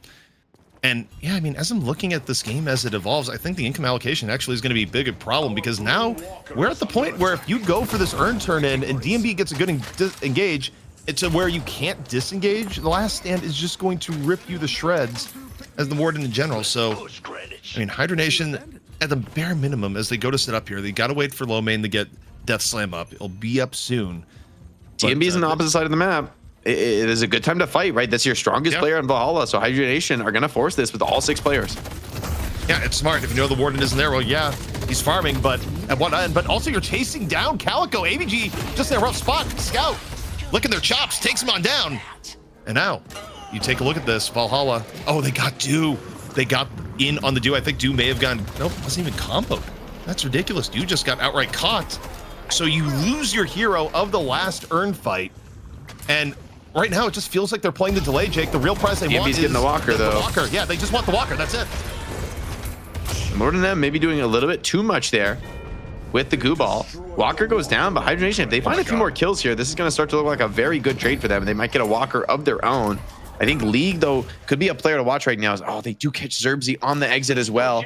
League needs to find some hooks deep under Walker, but I don't know if he even has the follow-up to actually do that. And now Hooked in a bit of a trouble spot here. He's coming. DMB's coming. He just comes out of the teleport and immediately pops last stand. Is this actually turnable? He's so far ahead of the game at 23,000, just getting all the farm from that last Walker solo. Hydra Nation, you look at their HP here, Jake. They're actually really, really low from DMB breaking out there. I mean, that is full Giga boss mode Warden just out and over, and it's only the stake that holds him back. That tether from Vegas is so big. Scout, though, does find low man on the exits, the value of the haze and hunting down some of those slipperier characters. But in the end, they defend the Walker. It did take a lot of damage there, but that Pocket wants to continue this aggression, right? Continue the snowball. I think Mo, lucky to be underground in this moment. Jake, think about the economy allocation here, the change hot off the presses in the last patch. 40% of the souls of the Walker go only to the person that was there when it died. And then, you know, you still get an extra cut of the other 60%, like 1/6 of it. That's why DMB soloing just a Walker spiked. is crazy. Yeah, you get so much farm out of it. And Valhalla are going to force this fight. This is a super risky move. The Rejuve, remember, that drops a second faster, so there's less time for Hydra Nation to react. And I don't think they're going to get a reaction. Yeah, that's a huge pick of Valhalla making the call. Lord and M as well, getting a big CC here on Calico, is forced to ult and could find herself in a tough spot. Yeah, Lord and M actually getting tons of value off the goo ball.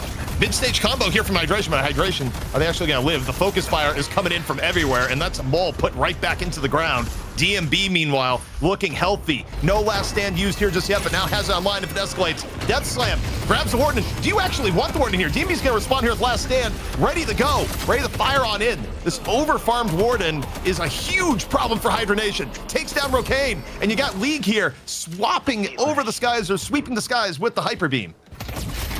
Yeah, and I mean, their trades are theoretically okay for Hydra Nation in terms of the numbers. However, the Rejuve spawns are going to mean that there's a significant time to get out on the fight and challenge. And oh, he steps out of the TP, but hold on, Lash is pretty strong there. Drops the LOL, and League was a little bit too slow to be able to hook him off of it. Lash maybe can just get out of this one, get back to cover, and you lost a few Rejuve respawns. What else can you make from this Rejuve? Valhalla, and kind of getting outplayed in that fight. I mean, just really well executed by Hydra Nation. To only lose a couple players there and make trades is super solid up against the Rejuve. However, the fights are still going on. Leffa pretty low. Swap has already been used, but still healthy enough to finish off Zerbzy. 500 HP though, and clear. No one else around. And you actually got Lomane hankering for a fight, diving deeper in the Valhalla up on the left-hand side. I'm not entirely sure that's a fight you want, as another LOL gets dropped by AVG. You know, sometimes you fight the battle in the physical and the mental here, Jake. Definitely a lot of mental battling going on this game. Shib with a very tanky build this game. Definitely worried about, you know, the threat of his opponents focusing him down. I mean, I think with Warden in this game, that's definitely a reasonable thing to be worried about. I see Calico. Meanwhile, we get the DMB cam right now, and I don't think anyone for now on Hydra Nation really wants to take that one-on-one. But there's a window for this here, Jake, where DMB is not going to have this percentage of being ahead of the game for all that much longer. I feel like right now, if you're Valhalla, you absolutely want to take an earned fight, and you want Hydra Nation to run into that, because if this goes like another 10 minutes or so, you just won't get that level of advantage on the Warden for where they're at now. So I think the more fights you could force right now as Valhalla, especially with Rejuve in tow, the better. Yeah, it's scary to come out for the earn drop against Lomane, but I think League is going to be particularly important if he's able to find some hooks and maybe shut down either the initiators from Hydra Nation, whether it's the Lash or the Mo.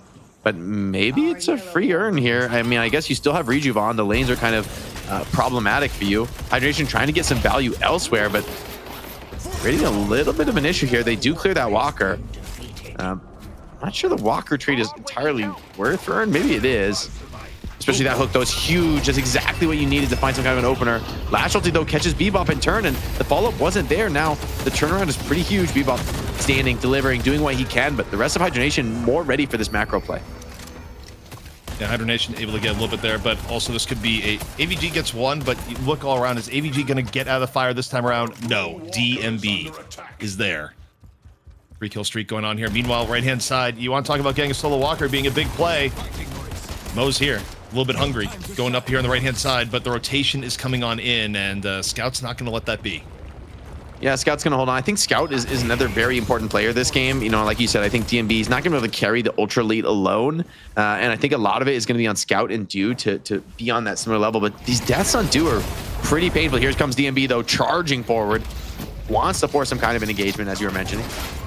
Yeah, he's all in the fight, and what better the fight than landing a hook? League setting the stage here. You know, you get the clone death slam in and out of Zerbzy. Enough to take down Lomane, the old 1-2. Flash versus Bebop and another. Oh, wait, it's gonna get caught. Up around the wall. Lucky for Vegas there. That was a sick hook from League. Yeah, that was just a millimeter away from being a very, very dead Vindicta. But also, right now, if you're Valhalla, I mean, you just get a few picks. You nearly get the Vindicta. Do you take this here, the mid walker? See how this rotation is around. AVG right now is looking a little bit more aggressive here. Do you want this smoke? Got silence text there by Scout. Ooh, okay, the hook is going to be dodged. ABG with the ultimate to ensure that no chance of that connecting. Still a very even game here. Yeah, he's huge.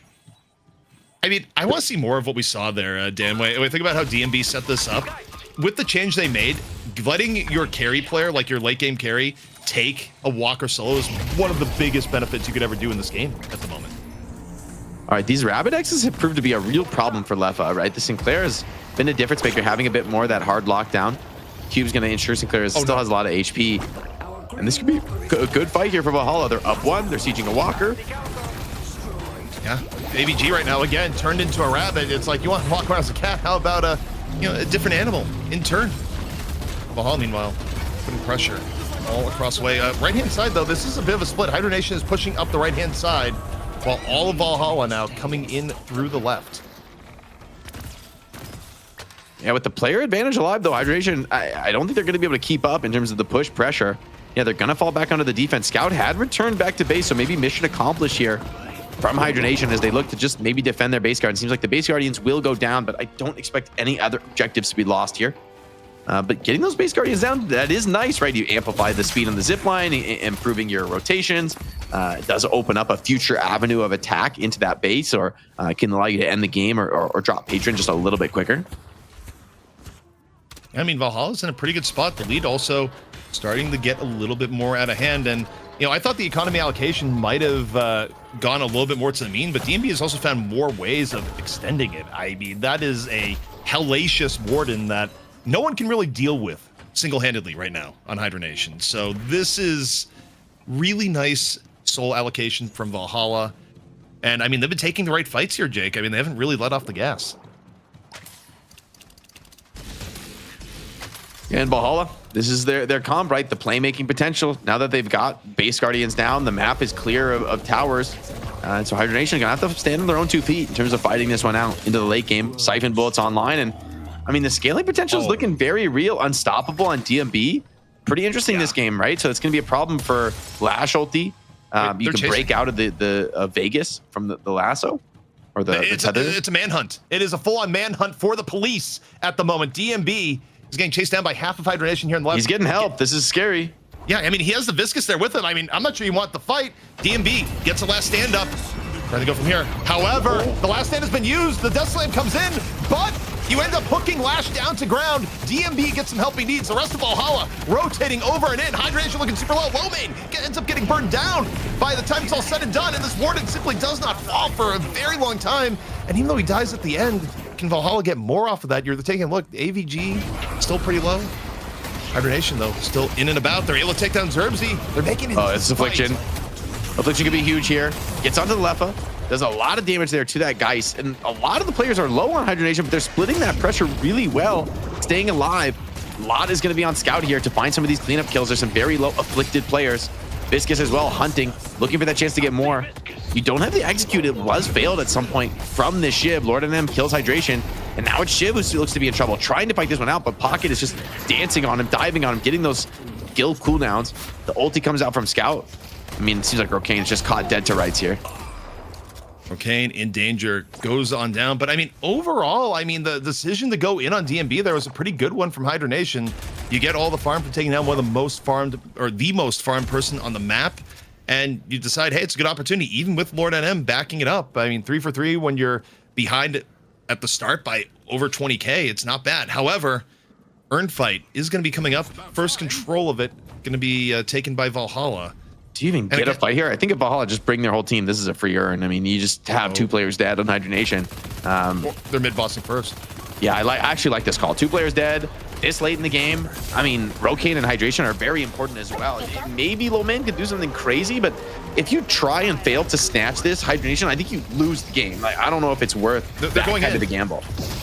The scary thing about this too is that they can easy secure. They have Unstoppable for DMB. Like DMB can just pop Unstoppable to secure Rejuve here in the same way that Yamato does with Shadow Transformation. So I don't know if this is the greatest engage to go into just because of the Unstoppable factor here. Like Lowman can go for the Death Slam, but it's not gonna do anything. So yeah, they Unstoppable, they get Rejuve. Oh, big catch. They get the hook, they get the hook, Jake. Yeah, and the ulti, you only got 1 ulti. It doesn't even have it online, so Leffa is gonna be going down here. And these hooks are a problem, man. League has been really doing exactly what he needs to in this game, punishing a lot of these players from Hydra Nation, going out, making plays in the lanes. They're going to go clear out that side lane and easy earn turn in, maybe an easy patron drop. DMB has used the ultimate, though. It's got to be a little bit careful. These Hydra Nation players, all 5 of them are grouped up. So if you come too close to the base on Valhalla without the team ready to fight, I mean, 5 players is still enough to pop you very, very quickly at this phase of the game. Yeah, and I mean, it's also just kind of the downside of Warden, where he feels it way more than heroes like Yamato do, where, yeah, Yamato's kind of relying on Shadow Transformation, but it comes back up quicker, and also your kit is more powerful when it's down. Warden is just, even on Gun Warden, like, yeah, your gun hurts, but your true threat is around when last stand is up, so you just have this enforced period of downtime. But, man, oh man, at 41K, when the uptime hits Jake, it is very much hitting.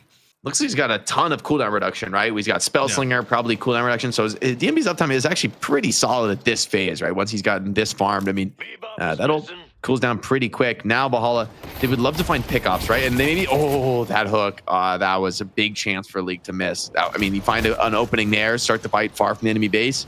You're sitting pretty now. He's gonna look in to get something else here.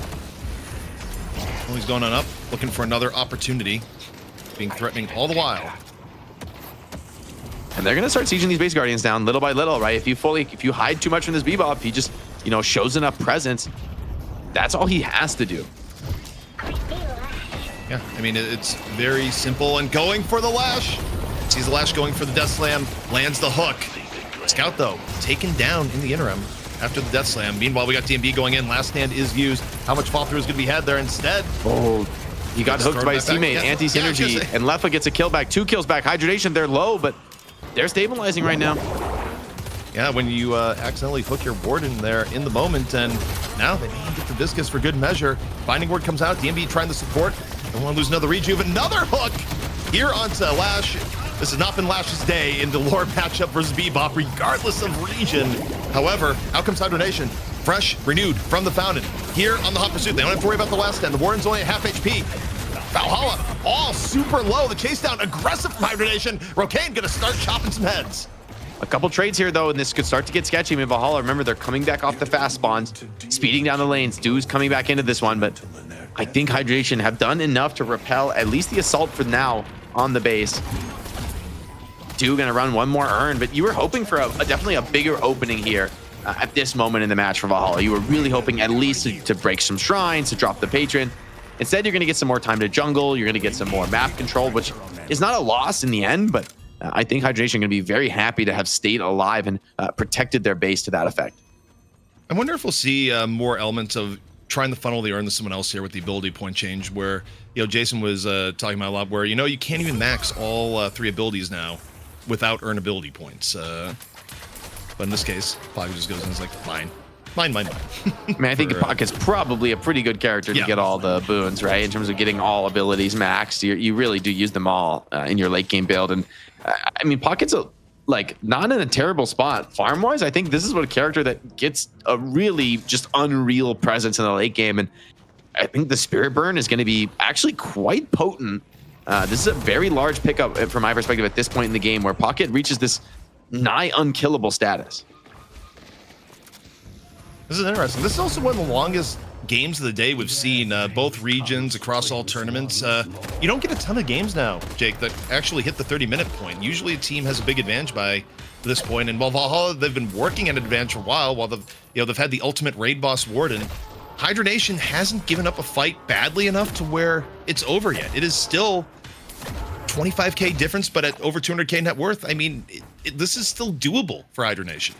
I think this is going to come down to the next rejuve, and I think both teams know it as well. Lord and them Phantom Strike, another big pickup though. So some of these late game items, very powerful. I'd love to see the Haze items, how Scout is looking to have something like the Silencer online here, or what is he building towards in the late game. I think Haze is going to become another one of these major late game threats. Looks like he's got Capacitor. What is that trying to debuff this game? I'm not sure. Does it debuff Vindicta's Flight? I'm not sure if that's considered a buff. But I think maybe it is just damage, I guess. Multiple charges on stealth is probably nice to have. This is a very highly mobile Haze that's, I think for the late game, this is kind of scary, right? The prospect of this Haze is like always being on you. You never know when you're being scouted out here. Yeah, I mean, also it may just be outright the slow in this instance too, of just, chasing people down. But right now, this is so tenuous. Fight could break out at any possible moment. The curse gets bought by Scout, and that actually, Jake, you talk about... This is big. Yeah, it's a really, really big boost in power here. You got to be very careful being out alone on the map right now, Hydra Nation. Scout does find Leffa, who is happy to run at him. I think at this part on the map is not a spot you really want to fight, but chasing Scout deep out of the base, you can get into some dangerous territory. Here's the combo, though. Catching on to Haze for all of her damage. She's unable to fight the grouped up enemies.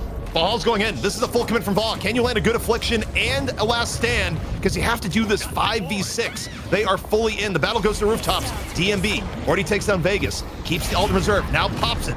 Over and in he goes. Dew still hanging on to the affliction. Bombing in from above is Leffa. Not really the target of focus here. Still has a swap in reserve. Now this fight taking place all over. A little bit of an uppercut here from League. Now getting chased down by Leffa. Gonna get the cube in turn. Another big hook. From Main. Yeah, the hook comes in at the very end. Swap, seemingly. Maybe something that comes in here. Leffa, able to swap, stay back away. And Valhalla, they come in pretty hot to avenge Scout, and it ends up being this fight where both teams trade out one. Otherwise, pretty low. Dew needs to get out of there in a hurry, and will. Oof, man, that could have been very explosive. I think neither team wanted to be the one to make the mistakes. So they both back off on relatively low HP. But it does show, I mean, that's a fight where Scout gets picked off more or less for free as the opener. And you're not able to see that Hayes ulti. And remember, Hayes is, at this point, Hayes is a carry, right? Like, hey, Yes. she's got a lot of catch, but you know, you'd think that fight goes the other way. If Scout finds a curse and an opening kill to initiate, they're in a great spot. 2 Arctic Blasts found from Hydra Nation, though.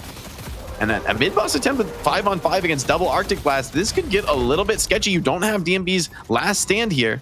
And yeah, Valhalla are going to back off this and maybe just look to take the team fight. Yeah, they're looking for it. You have the hook early on, goes on the hydration. He may just respond with a combo. Lefa, though, still low. And Lefa also doesn't have swap. I don't love this fight here for Hydra Nation just because of that alone. Lord NM, again, looking for value here on the goo ball. Burst right out with it. HP-wise, bit of an advantage right now for Valhalla. DMB able to take down AVG. Last stand back up online. The front line looking way better for Valhalla. Hydration about to go down. Lomate trying to equalize in from the top. Was looking for League. And now, Valhalla trying to isolate a little bit more. The fight's going way better for them. Last stand comes on in. Do up over the top, looking for the Lash. End up losing on the League. Back and forth, we see Lomane go, but it's not looking great. Ends up getting turned to the Rabbit. Now it's Viscous over and in, taking the Vindicta to task as well. Oh, the slam goes down into the supers. He's not able to connect that last bit of damage. And Valhalla gonna be able to get a pretty much a free mid boss right now. Some waves looking decent for Valhalla as well. And mid boss already low from that earlier pressure they put on it. So DMB still managing to get the most out of his health in that fight. Lord M as well, this big disruptor. Is there an attempt to steal? Doesn't seem like it. Yeah, just too big of a risk at this point. If you die now on Hydration, the game really turns quickly against you. Let's see what Scout can find, though, because remember that curse. It's a little bit scary to be out on the map, and Scout's hunting. Yeah, I mean, particularly, I feel like the curse is also particularly bad for Lefa because they've really increased their odds if they see Lefa out of just eradicating the Geist. Like, I think Patron just drops here for free. I just don't think you can fight on Hydra Nation. I mean, maybe 30 seconds. Like, these shrines are going to die in 5. Yes. So, and an unstoppable undo. I actually kind of like that on Pocket. It's going to be so much harder to catch him now. I mean, yeah, you see Mo coming at you. What do? You pop Unstoppable and say combo this. Is effectively where we're at, but the first stage Patron is going to go down. They have to be careful at the re-engage from Hydra Nation. Hydra Nation is going to immediately get people back up, and yeah, I mean, they have to rejuve though. Like, I guess you could do earn and get like even more farmed for Valhalla. You know, I don't hate it in theory. There's always more items to buy, but at this point, the difference in power level, it can be kind of marginal. And I'm wondering, are turning in the urn easier or harder than just sieging the throne here? I'm not exactly sure if Hydra Nation gets set up on the map. But also the opportunity to clear an entire map's worth of jungle is pretty attractive at this point in the game, considering how fast the farm comes in. Also, you know, just as an aside, all these Unstoppables also make Lomane's life a lot harder too, where half the team aren't even Death Slam targets anymore. Yeah, I mean, at this point, using Death Slam and like getting the enemy team to use their Unstoppables is probably not the worst thing in the world. Hayes scouting this one out though, and it means it's going to be a free drop here, which I may be smart for Hydra Nation. They realize that the disadvantage they're against here, especially rejuves, they cannot afford to take trades. Even if it's, you know, a relatively fair trade, Valhalla are going to win it. It needs to be dominant from Hydra Nation. Valhalla looking for the win here. They even up the series 1-1. Second stage Patron. They're diving in. Oh, it's going down. It is our time. Stop us if you can. Valhalla, they already got down the half. The full dive over and in. Lash getting hooked to ground while trying the Death Slam to even out. They lose due here so far, but the pressure on the Patron is unrelenting. Valhalla even things up 1-1. And Jake, we got ourselves a series. Valhalla looked great and really did. Man, you just got to go back. The income allocation onto the Warden really was sublime. This is just a much more confident draft from Valhalla, right? They put a lot more playmakers in the hands of their team here, a lot more opportunity for individual outplay in their matchups. And I think they succeed because of that, right? Like, you know, it's not just about the team fights in the macro. It's also allowing individuals to shine here and puts them even in the series. Hydra Nation still have chances to react. I still think this Infernus first ban is like crazy to me. I'm not convinced about that, but we'll see if Hydra Nation stick with that as we go deeper into the series, or if they want to make change-ups of their own. Then again, I think this was still a close game, right? So Hydra Nation might just say, you know what, we're going to keep running it back. We've got this. It's just an execution issue. Dan, you're watching it all the time. The action was nonstop, but I feel like there are lessons to learn here. What did you take away from this one? that DNB basically did a Brock Lesnar cosplay for this game. It's like actually so massive the entire match.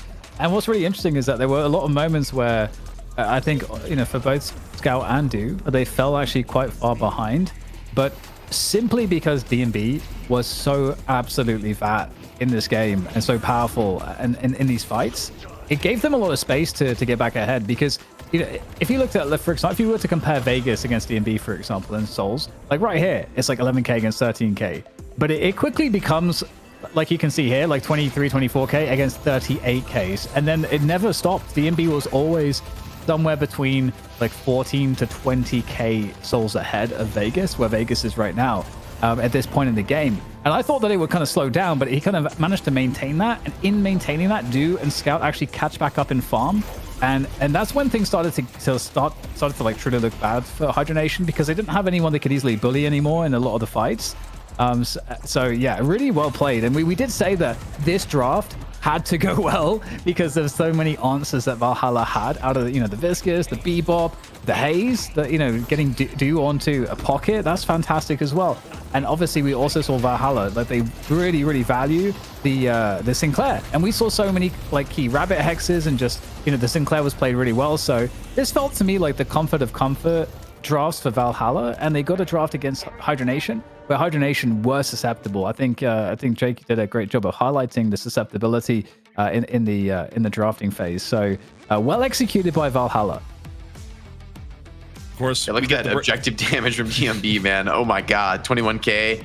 I love that, how strong he was when he started going over the page and was like, oh boy, you are in trouble, when the Warden just instant pops everything and goes on the weakened patron. It's like, yeah, good luck with that, man. He's so powerful at that base, especially with the Frenzy. I think that really interesting build. I don't often see the Frenzy build, but it made him so tanky with all the spirit damage that Hydra Nation were trying to bring there. You know, I have to say, as someone that has a vested interest, just because of dealing with the teams on a regular basis, in the stability of rosters in the NA scene, there's a part of me that's a little bit afraid for this situation where, by the way, why does it say Hydra Nation Victory on here? What's going on? Because the names, the team names are swapped. Yeah. It's like, hold up. But yeah, I mean, honestly, when looking at this, I'm just afraid for the world where Hydra Nation loses, because there's been an iron fast rule when Hydra Nation loses, the team roster gets shifted up. But the team roster just got shifted up, Jake. So I have an existential crisis. If you just cannibalize another team and then you make roster changes after one loss, I feel like that's starting to look sus. You know, look, they're 1-1. It was still a very close game. I don't think it's time to worry for Hydra Nation just yet. You know, I think this is still, I think, a slightly different draft. I think this looks very different. I wasn't a big fan of the Mo, even though I think Hydration played super well this game. I think it was solid. I also think the Shiv just, you know, didn't hit its true potential. And so for me, like, I'm still, you know, I think I still need to see more from Valhalla to be fully convinced. I think they got a very good draft this game, and I don't know that they're going to be able to continue to secure some of those key picks, especially the Bebop, the Haze, the playmaking from those two was problematic. Yeah, I totally agree. I think it's definitely Hydra Nation's game to be, or let me put it a different way. They can easily correct, I think, and course correct in this. I think getting to run the Mo is definitely like a big comfort play, and I feel like now they dropped the map, I feel like they can kind of switch back into a mode of let's just be savages in terms of how we approach the draft, and just really try to ensure we don't allow any of these better picks to actually easily come to our opponents, like they were, because they were kind of able to get what they wanted here in the draft. Yeah, and I mean, Hydra Nation, they will make adaptations, but, you know, going into this, I don't know if they thought this would be much of a fight, but Valhalla proving that, guess what, it's not gonna be free. This is Deadlock Fight Night number 30 here in North America. Stay tuned, because we got ourselves a big old fight. We're back here at Deadlock Fight Night number 30. In case you thought the new super team on the block in Hydra Nation, powered up by melee creeps, would be going for a sweep, you'd be thinking wrong. Valhalla coming in hot, taking down a map, making it 1-1. Of course, I'm back here with Jake and DDK, and Jake, maybe anyone's match going forward. Looks that way right now. ZP tied 1-1. Hydra Nation now have the chance to clap back and to change anything they want going into this next draft. But it's a tough one because Valhalla kind of 180'd on you. I mean, they made, I believe, 4 different picks in that game 2 draft versus the game 1. They pulled out a lot of different stuff. The Bebop, most notably, maybe, maybe making a reappearance, certainly in the EU meta, with Taz putting on a show on the character, but also looking good in an A. I wonder if Bebop could look like a contested pick here. It's possible. It's definitely possible. I feel like you said it's anyone's to win. I feel like it's kind of on Hydra Nation to just draft a bit better, and I think they should be good. I think the first map, what we saw was that Hydra Nation was sort of just like they're better mechanically, and so if the draft is even enough, they should be able to kind of pull away, and that's what we saw in the first game. The second game was kind of like, hey, okay, if Valhalla have like a much better draft, are they going to have enough behind that to be able to skill their way into a decisive lead, which they did. But it wasn't without some issues here or there. So for me, the jury is still out. I still feel like Hydra Nation are still in a place where they should take over the series at this point. That's my expectation, I would say. But Jake, first ban in Furnace, this time coming out from Valhalla, but Hydra Nation on the same note they've had enough. They don't want to deal with Warden, although to me, Jake, it feels a little bit weird because I don't know if Warden was going to get first picked over Geist anyways by Valhalla, but Hydra Nation didn't want to take the chance. But the problem, Jake, to me when I look at this ban is that, well, now Valhalla's still going to pick Geist, and you'll get the opportunity to pick Warden for yourself. Yeah, it's interesting. I think maybe they were just thought maybe DMB with his success in the Warden previously would prio it over the Geist. So, taking it away now, maybe it's a pick that Hydra Nation just didn't intend to take it all in the first 3. No. And then that one that they would be scared to let Valhalla have in picks 2 and 3 on their draft. So different options here, but I guess both teams thinking that the second pick team is going to take Infernus, that like Geist is the prio 2 hero, I guess, after, or rather Infernus is the prio 2 hero after Geist. So both teams are the same read on that, maybe looking pretty strong there. Hydra Nation, I think they're always happy to give Leffa the Mirage. This is just such a classic combo for him, with his ability to like get hugely farmed, play the map really efficiently, and then show up and be a menace in the late game. They've out macroed a lot of teams with this hero, and so Valhalla, I think this is a scary opener. It's not one that you really hard punish. It's one that you just have to play very, very clean against. Also, I'll just get ahead of it now before it happens. Watch my greatest there's an alert in the captain's channel where apparently later on in the draft, a Lash gets picked, but Lash is actually Haze. So I think the players have agreed that it's fine from the looks of it. But just be aware that whenever the Lash comes in, it is actually Haze, is where we're at. So Oilers. when that's coming in, but could have said it when it happens, EP. Now we know Haze is coming. Like, it's like the whole draft is everything's ruined. Well, look, I can't help. I was added by Lord NM here, is where that's at. So in terms of this being a situation, I can't help it. So when Lash comes out, it is in fact Haze. Yes. I guess that means no one picked Lash. I mean, Lash still could get picked. I guess. Real Lash? Who picked the real Lash? I have no idea. If you pick Haze, it's Lash. Yeah.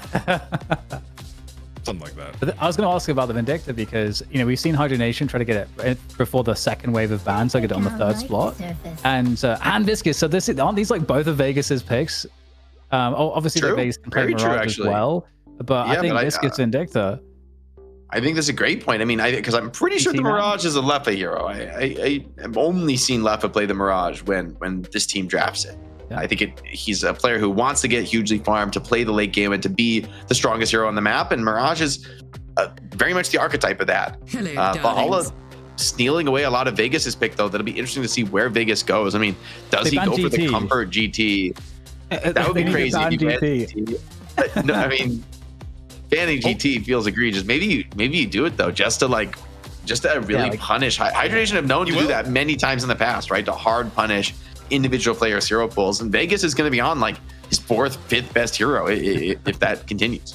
Yeah, I mean, no, it would be 4th best because you think about the Vegas picks. I have to think hard to think of a time when Vegas. I don't know what else he plays besides those Viscous or GT. So yeah, Valhalla going GT would be the most just like we hate Vegas ban of all time.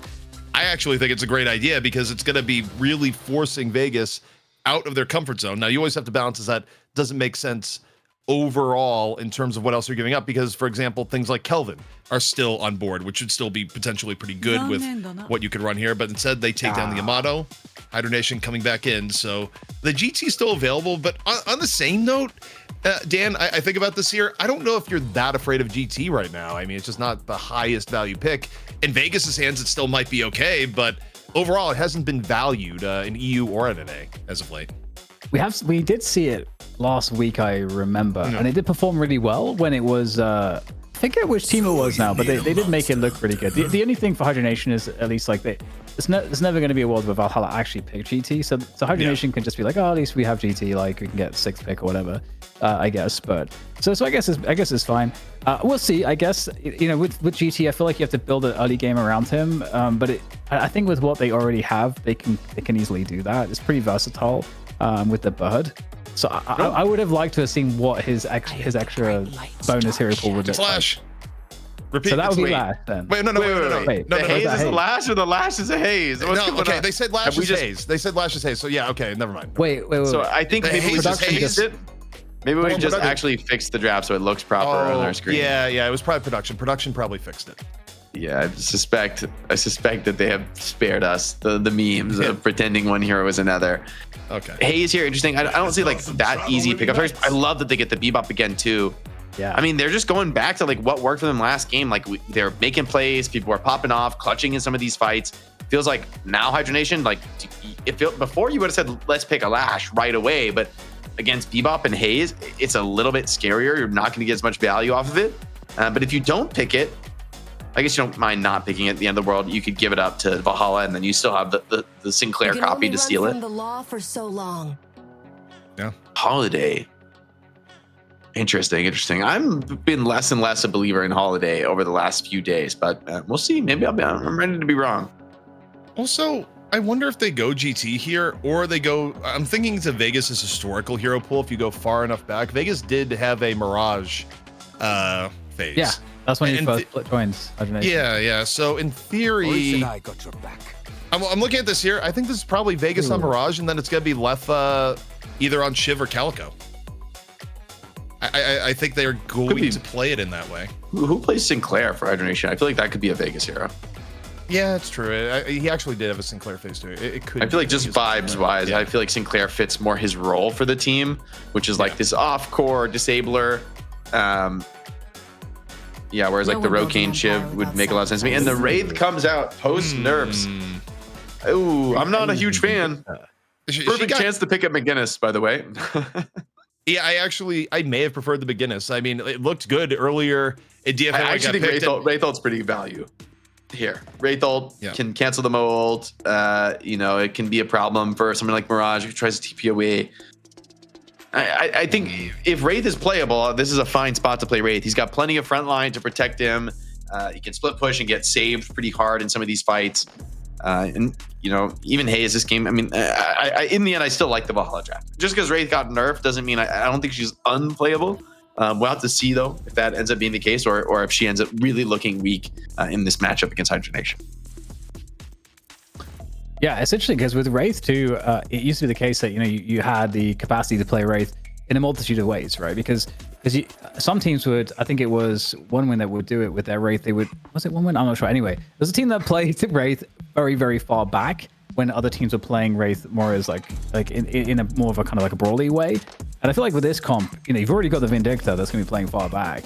I feel like you can't have too many like heroes at that range. So I would expect, the Wraith to kind of be in the action a lot in this particular game in terms of the play style of it. And you already have also Haze that's going to be playing around the flanks and around the peripherals of the fight. So again, you need to kind of have Wraith be present in the fight. So that's the only reason why I'm not necessarily super keen myself, just because in terms of like the overall team fight positioning, I feel like it could get awkward here or there, but I guess we'll see how it works out. I think for me, when I look at Wraith, is that I just think back to patch changes, and I mean, granted, maybe people have overreacted a little bit, but Jake, raw numbers, even something like 10% can be massive in actuality, but an 18% nerf to bullet growth, I mean, that's probably one of the biggest nerfs in Deadlock history as far as like a wide percentage change. So we'll see. Explain what bullet growth means. It's how much scaling you get from the stats, or like rather from the level ups. How much your bullet damage scales off the raw level ups, but which hurts especially like in the late game, it's going to really be pretty impactful. But Wraith can also just get really far ahead in terms of a farm efficiency standpoint, which can end up being really good for her. I do think this is a scary lane. I mean, Lefa, Mirage, and Hydration on the Mo here is kind of a worrisome prospect to go against. Not easy to deal with at all. However, looking at the right-hand side here, where you got the Bebop versus the Shiv Calico, you know, it just went one of those questions of, okay, you know, Bebop hit hooks, very good. Bebop not hit hooks, maybe not as good, but, you know, the question there, see how that goes. League, though, was very good last time on the Bebop. But yeah, I mean, the Lefa Hydration combo, you know, sometimes, Jake, it's not even about the heroes you're on, but the coordination, and this is the lane partners Hydra Nation likes running more often than not. They've done a lot of lanes together over the year. Well, over the half year.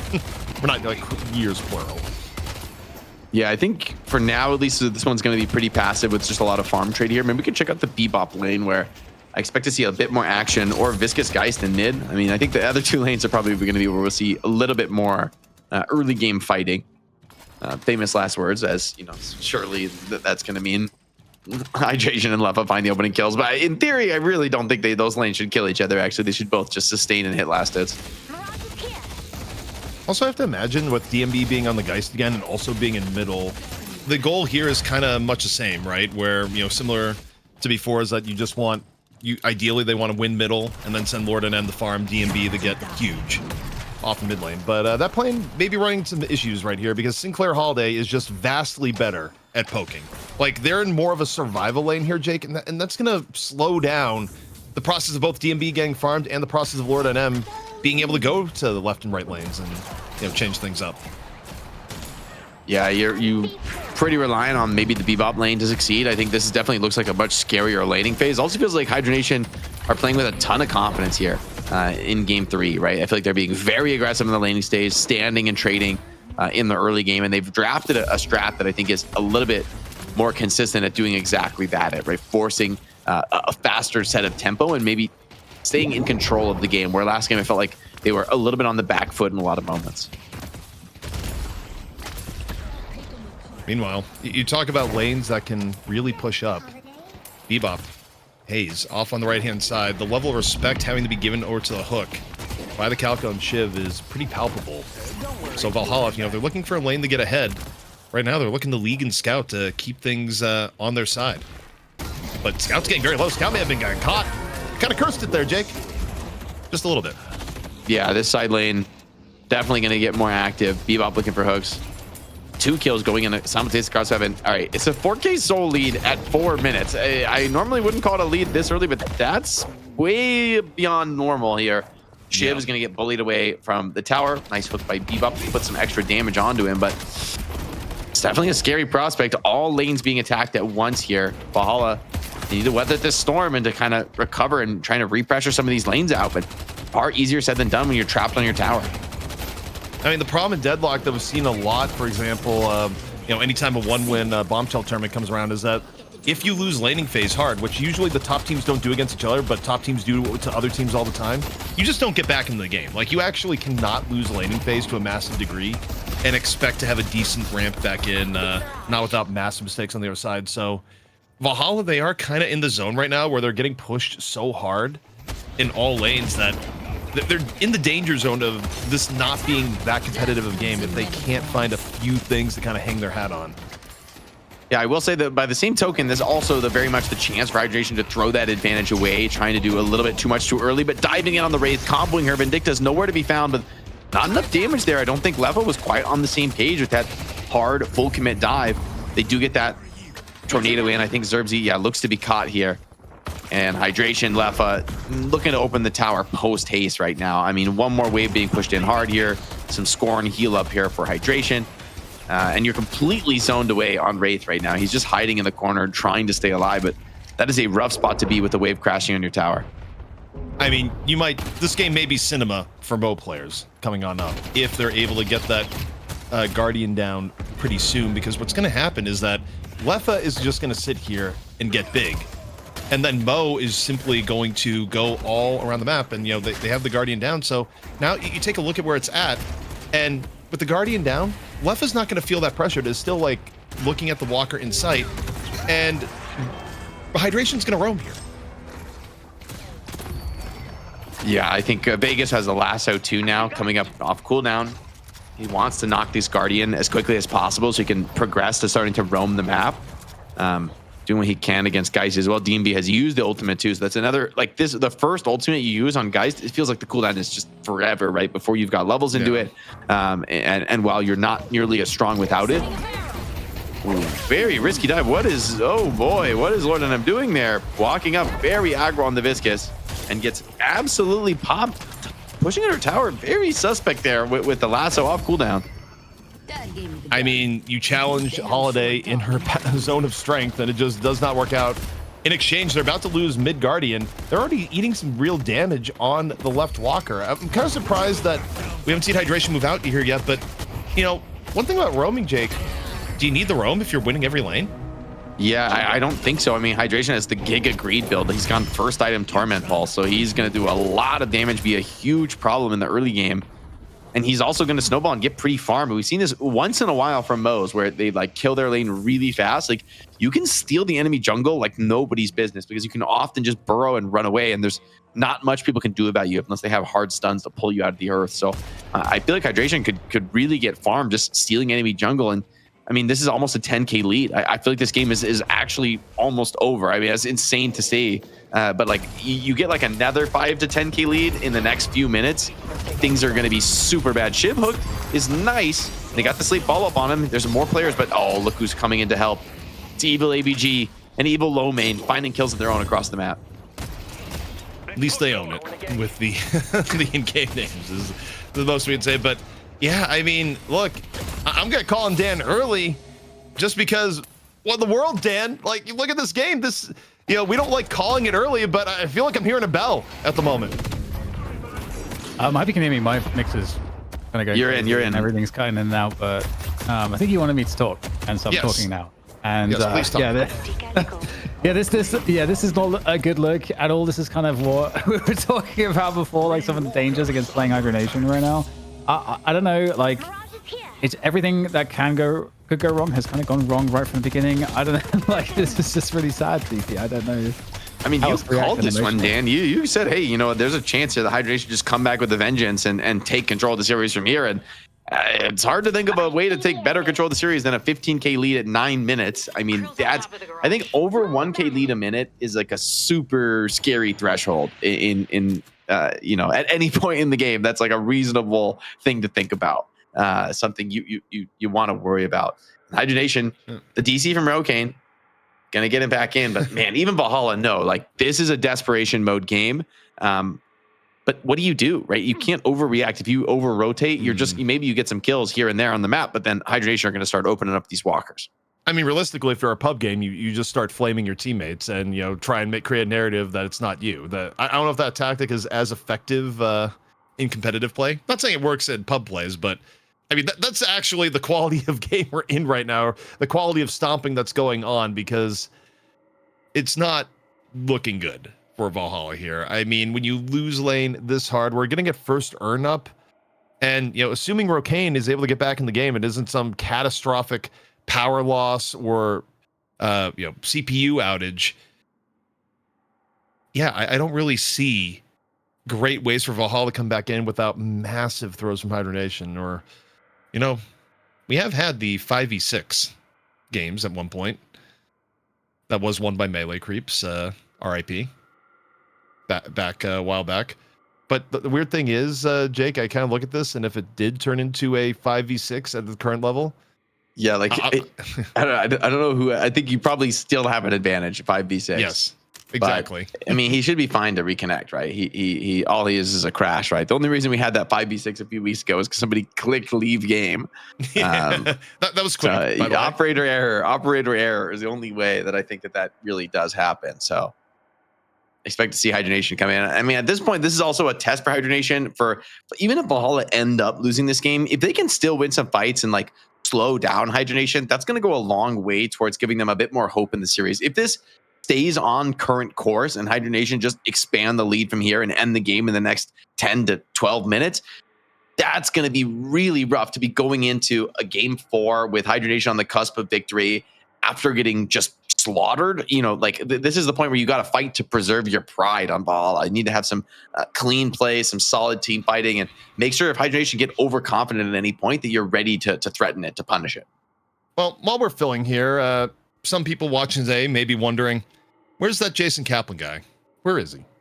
Why is he not with us at all today? And right now, we're just wishing for Jason's speedy recovery. And it's also good a public health PSA is that, Jason was just scratched his ear, and apparently, if you scratch your ear, it can turn into an ear infection, which can then spread to your other ear and force you into the ER for emergency eardrops. So, Jason, right now, recovering from that. Obviously, if you're casting, it's not the greatest ailment, but hopefully. We'll have Jason back here soon, but he did want to be here today. Just health sometimes gets in the way. How it goes, Dan, sometimes. Yeah, it's definitely sucks. I don't know what he's doing with his ears, or if like in Italy, there's just, they have more virulence. I don't even, you know what, I'm going to shut up because the game started and I don't have to, continue trying to save myself with whatever stupid bollocks I was trying to say. So, with that said, we're back into the match and everyone has connected. So we don't even have to entertain the 5v6 storyline, which is also good. Because I don't think anyone wanted to be there. No, probably not. I don't think even Valhalla wanted to be there, to be honest. It's actually, Jake, it is kind of bad if you're ever the 5v6 and you're the 6, because in theory, your chances to win go up, but the scrutiny if you fail to win at that point also goes up. And this is a game where I honestly think you're still disfavored even if you get a DC. So it's like you get double whammy. You're probably going to lose anyway, and it looks terrible. So at least you can take this fight straight up. And Hydra Nation are being smart. They're just continuing to farm and macro really cleanly. Like you see, they're all split across the map. I think that's something I always look for in the mini map. When a team is full spread and no two players are together, it's a great sign for their efficiency. Leffa, though, still has a tornado, should be able to play his way out of this one. And no one's too far away where they can't get help. So Leffa going for the sharpshooter build this time. And it's going to maybe look like a problem getting into towards that mid game, late game.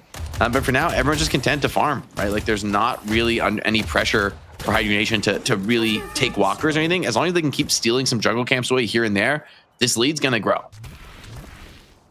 Yeah, and all the impetus is on Valhalla to make things happen. I mean, look, still got Bebop, but you're kind of in the ugly situation where, you can land a hook, well, you just get run at. Like, Bebop made of metal? No, made out of shiny paper at best in this situation. And that's kind of the problem, is that even with good initiation, if you end up this far behind, it doesn't necessarily save you. I mean, the stats in Deadlock really ramp up against you should you let the game get out of hand in a certain way. And of course, in this instance here, Jake, it's very out of hand. You get the mark of shame where the other team picks up the urn, and it has to be brought into your territory because you're that far behind at 10 minutes. Yeah, having the first turn like this is kind of crazy. This is a good way to recover, but I mean, Hydra Nation are just going to control that urn. They know that it is essentially free, I think, for Valhalla. Even with this lead, I still don't think you would contest it for Hydra Nation. So if they just make sure the pickup never comes in, keep that lane constantly pushed away from the urn pickup, that's the way to control this objective. And Valhalla just starved on the map right now, right? Like running out of resources. They can do a bit of jungling. They can get a little bit tricky to find something on the map, but right now, they're bringing everyone over to maybe try to deal with Rokane, stop that snowball, but Lomane's right behind him. Yeah, I mean, Valhalla's trying to overcommit to right to get a pick. Meanwhile, Hydra Nation, they only care about the urn so much as they don't want Valhalla to turn it in. They actually drop it, like go back to neutral and go, yeah, this walker, this looks way, way better than trying to force an urn fight. And in the 2-on-1 here, 2-on-1 with the new Wraith as opposed to the old Wraith, it's not great for Do for many a reason here, and the walkers just get pummeled from both sides, and there's not really much the Wraith can do to defend here until someone else rotates on over. Yeah, it's really hard. I don't think there's much Do can do at all. He just has to soak some walker damage, defend as well as he can, keep clearing those waves out. But every time you crash a wave on that walker, right, you're starting to progress. You're TPing the Vindicta in, or rather out, to come try and help the other lanes. But I mean, you're running out of jungle camps on this side of the map for Valhalla. Like, they're not going to be able to keep up and farm. And somebody on Hydra Nation, I would love to see maybe like Leffa just start aggressively jungling his own camps. I mean, it's a very passive play at this point, but it's either you do your own jungle camps here on Leffa and then teleport into a fight, or you just force and pressure objectives, which Hydration is continuing to do. Also, Jake, I'm officially declaring Flex Slot Watch 2025. If Valhalla gets a Flex Slot this game, it may be an act of God. The fact that you have to get 3 Guardians down. And they're like all full. Yeah. He's going to die for this. He's not even going to get it. Oh, yo, he doesn't even get it. Oh, he gets it with the bomb on his body? Okay, yeah, I guess so. But Whatever it still, takes. The left Guardian is still completely full HP. The left lane is completely pushed up to Walker. Mid Guardian is still looking good. It's 13 minutes right now, and while the game may end by 20, I'm not sure you get a Flex Slot at all if you're Valhalla. Yeah, Walker goes down there. AVG still have high strength there as well. Do you really want to chase into Hydration? I guess they're down ultis, but I mean, that's like the rough spot where even with the ulti advantage, you still can't push. You still can't force any kind of a play. Lord of Nem in some trouble. Maybe he can roll and get out of this one. He is going to pop that ball and he escapes. But just every play from Valhalla is just slowing things down. It's delaying things, but nothing is giving me any sense that the game is going to turn or change in its dimensions. And I mean, now it's Shiv's turn to put the pressure on the opposite side of the map. Just really well done by Hydra Nation to keep the pressure on all sides at once. Bebop grabs the urn, but if they do lose this Walker, it's not looking as free as I thought it might to turn it in. Perhaps not. And still, you got DMB trying to harass a little bit of those guys, but it's not a scary Geist at this point. It's like, even if you health swap, you might just die immediately thereafter. Zerbzy certainly going to get punished. Hydra Nation going on forward. Lord NM not going to be durable at all. So you even get the clone goo ball hopping on over. DMB, you've done a health swap. Doesn't matter. No, it doesn't matter. You get lassoed on top. How do you think they need the lasso there, Jake? Yeah, it's looking rough here. 3 players down. Oh, and the hook dodge. Well played by Hydration. Gonna get this urn drop.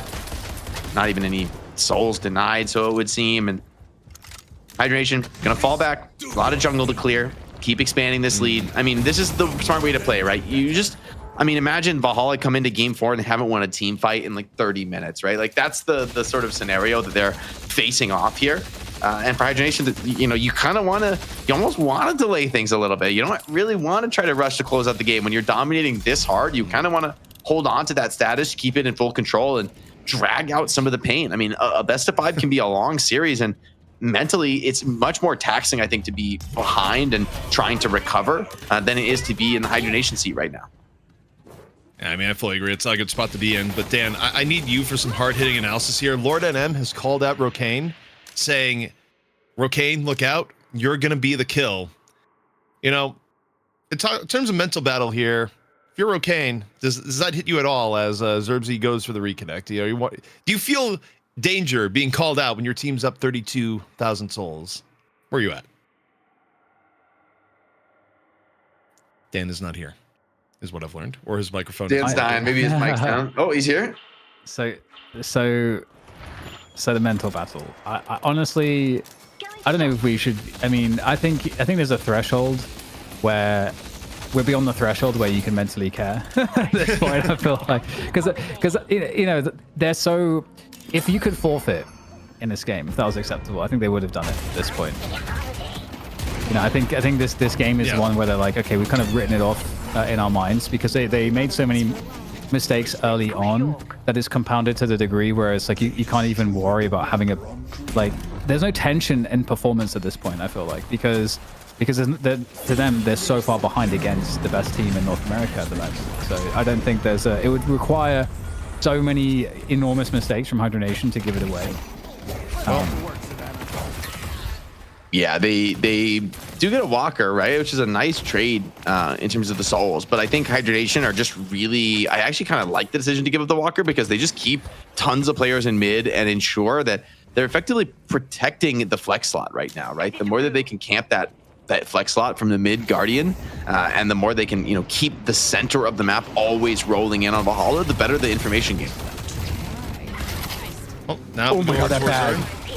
Yeah, not the enormous bag. DMB just dropping the proceeds, as it were. Going over there onto the Walker. Vegas able to take down Zerbzy, and yeah, I mean, it's overall looking pretty clean. Oh, you've hooked Shiv. How quaint.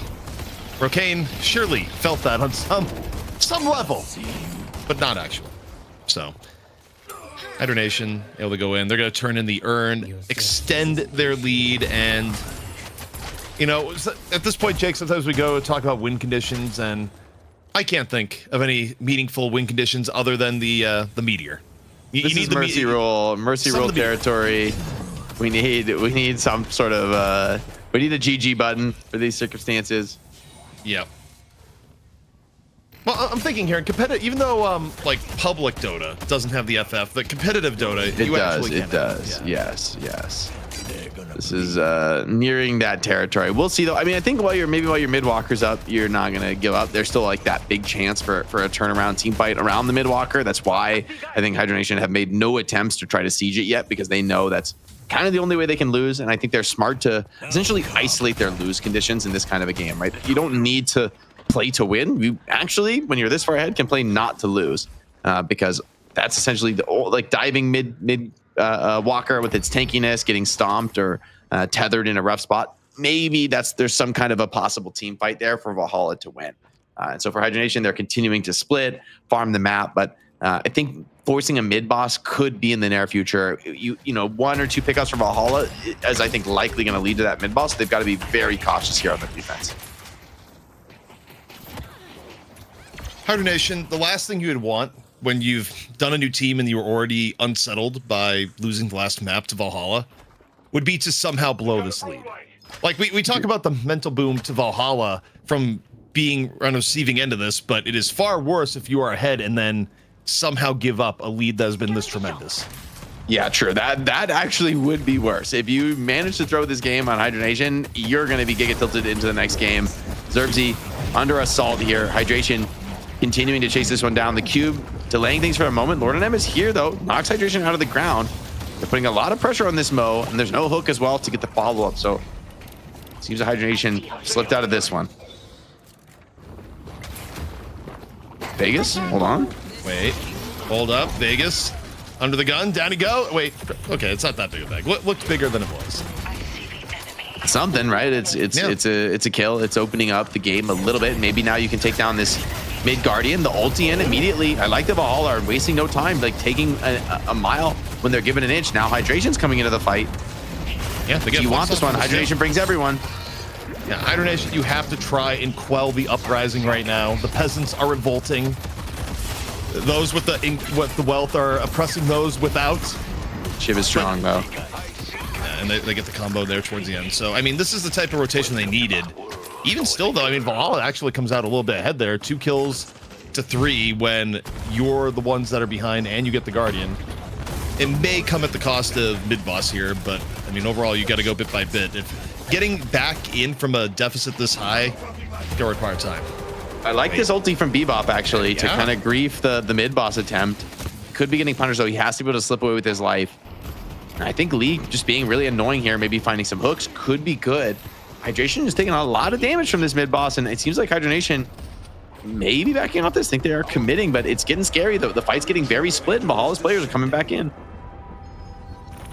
Meanwhile, the mid boss chamber looks to be mostly clear here, but they're going at the outside corner. League actually gets caught.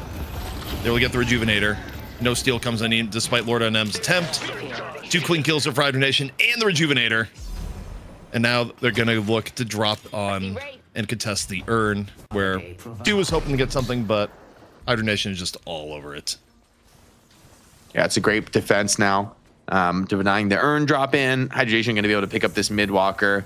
I wonder if we'll see much of a contest on that. Maybe Valhalla will throw a little bit of spam at the Shiv, try to slow him down or clear a wave or 2, but it's so risky when Hydra Nation could easily like slip in from a flank angle and just really punish. You see Vindicta doesn't even want to step past those base guards, which I think is wise. You know, her getting knocked out, the urn knocked out of her hands would be a real problem. And yeah, just giving up the mid walker is going to be the decision here from Valhalla. I think the correct one, as painful and as difficult as it is. Also, you know, as I kind of look at this here, do you want Vindicta to be your urn carrier in this spot? Like, I do wonder if it should have just been passed off here by now. I don't know who really should. Like, I feel like there's a lot of, you know, people who need their skills. Like, I mean, I think Bebop and like Scout and League both want to be able to potentially find openers. But the urn's starting to take health damage, right? And not able to heal with that on Vindicta, so she's going to drop it deep in the base. They know that if Hydra Nation gets their hands on this, it's essentially going to be a free one for Hydra Nation. But you hold to earn this long, and I mean, the consequences are pretty dire.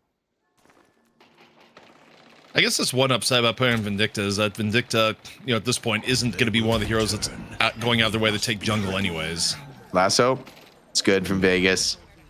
Easy kill into Lord NM. And without Viscus, it's a big part of your team fight. Lefa's clearing all the flank waves. And I think we could be seeing a game-ending siege very soon from Hydra Nation. Yeah, I mean, I'm kind of surprised they're taking their time here on the siege. Bullet dance, no. Not going to happen. I mean, Lefa's huge, man. He is so potent right now. He's got the armor piercing, or not armor piercing, but the hollow points, being able to break some of that resistance. Denied my aid. Well, moving on forward, inevitability appears to be in play. Gonna get a quick traveler, Lefa, just the teleport in from the back. Rat-a-tat-tatting his way up and over. Not much gonna be in his way at this point. Valhalla getting crunched on down. Not even the hyper beam really gonna scare a Mirage at this point. The hook though actually would have, well, actually maybe not have been lethal. You could just tornado out. So even then, this looks to be game over. I think Valhalla feel it as well. Hydra Nation gonna drop Patron very quickly here, and I mean the kills just come in so fast. If you just can't really leave the base right here for the Valhalla players. They're hoping to hook people deep inside the base, but I don't even know if that's going to be enough here. They need to find everything all at once, and ABG is going to grab that urn. So once again, Hydra Nation just sticking with the playbook, securing. Maybe they could have stayed, but it's a moot point. They're probably going to spend a bunch of the souls that they've earned sieging the base, and then go for one final back-breaking fight. Still about a minute left on that rejuve, so they definitely have time to use it, and I think they should. With this kind of a lead, I feel like you really do want to just use the rejuve. I'll be honest, Jake, I just kind of called it from my end. You know what my call is when I feel like the end is inevitable? I turn back on my casting ring light. Like, otherwise, Yeah, right. like, the light bothers me while looking at it, but I've called it. I've turned on the ring light. It's over. Hydra Nation gonna go up 2-1 is what I feel here as they go in. Certainly looking bad. Combo in, 2 players instantly dead. 11 kill streak for Rokain, 4 for Hydration. Valhalla, 4 players left standing, but not for long. Hydra Nation just cutting them down as quick as they can walk out of the base. Do living for just a moment longer. League being assaulted, cleared out of that flank angle on the Bebop. There's going to be no hooks coming in, and the Patron dropping post haste. Hydra Nation going up 2-1 in the series, going to be on match point here in the next map in the series. A little bit of double balls over in the pit. Okay, Hydra Nation, stop playing with your food. Take down the page. They're farming damage stats in the throw.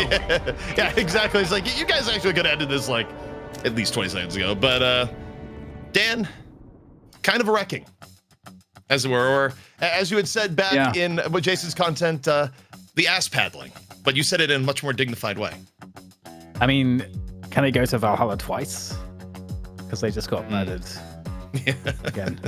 Yeah, it's rough. It's a rough one. I mean, it's one of those things where we saw a really good draft for them and they were able to play it well, and then the problem is when Hydra Nation get an advantage there and there's a few mistakes, it compounds so heavily because Hydra Nation is really solid on the mechanics, and the early game is really much improved compared to how it used to be. So it's a nasty team to play up against. And one of the things I said in the current draft was like, okay, this is the series where we'll kind of like see if, or rather, this is the map where we'll see kind of how the rest of the series will go. And so I'm kind of expecting Hydra Nation to continue the dominance now. I don't know if you guys feel the same way, but let's run out. No. Jake, yeah, I that's a mental backbreaker. It may be a BO5, right? And you may still can bring this one back with the 2 match wins, but losing like that in a BO5 is like, it just feels like it's not supposed to happen. If you're evenly matched with the team, I feel like you should just never have a game that one-sided. And it's just a really painful one to try to recover from, where you basically just lost all the lanes. And you really had no control of the game from there. I think on the flip side, you could say, look, we're fine in the macro environment and we just, screwed up in the early game and fell too far behind and we could write that one off. But there's a lot of teams out there who can't, I think, be as quick to recover from a devastating loss like this, especially in a game like Deadlock, relatively new. A lot of these teams a little bit less experienced. For Valhalla, though, clearly they're going to need to make some changes, going to need to make some adjustments. Hydra Nation just ran over them here. It's a car crash. Also, I don't think it's necessarily fair to bring this up as a point of focus per se with the totality of the circumstances because every lane just got punched in the mouth. But one of the things that I was suspect on the draft, just because I think the nerf may have been too much, was picking the Wraith. I don't know, Jake. Is it Wraith looked absolutely terrible this game? It's hard to say if it was as much the game, but I do think the hero definitely wasn't making any sort of convincing argument for still being relevant in the meta. I mean, I think the ulti is still valuable, but yeah, the damage stats are pretty bad on Wraith this game. Yeah, the stats often telling the tale there. Again, Dan, one-sided across the board, but I think at the very least in the next draft, I don't think Valhalla is going down the Wraith path again. That's what I'm feeling. Oh yeah.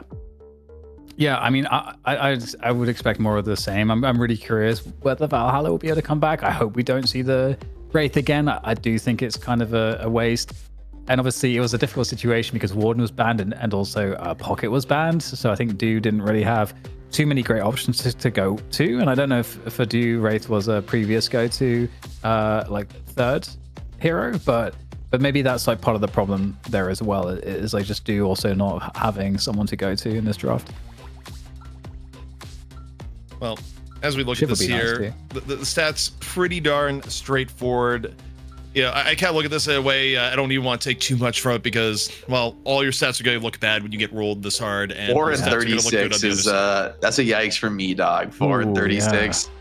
That's rough, man. You're wondering when your last kill was. You have to look deep into the memory banks to think about that one. That's tough. The timestamp's not lying, but you know what? I'm going to save us from extra analysis here and say it's going to be time to go for a break. This is Deadlock Fight Night, number 30, presented by Intel. Hydra Nation just laid out Valhalla flat on the mat.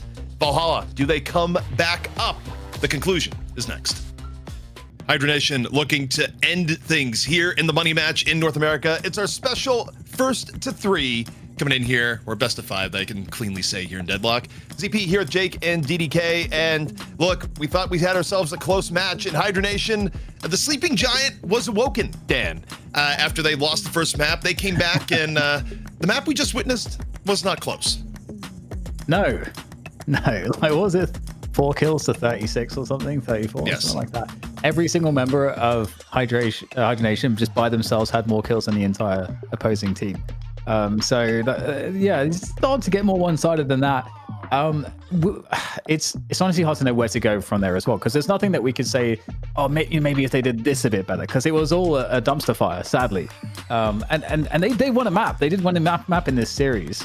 And they did so off of getting a really good draft. And it doesn't seem like it's going to be easy for them to get a really good draft again.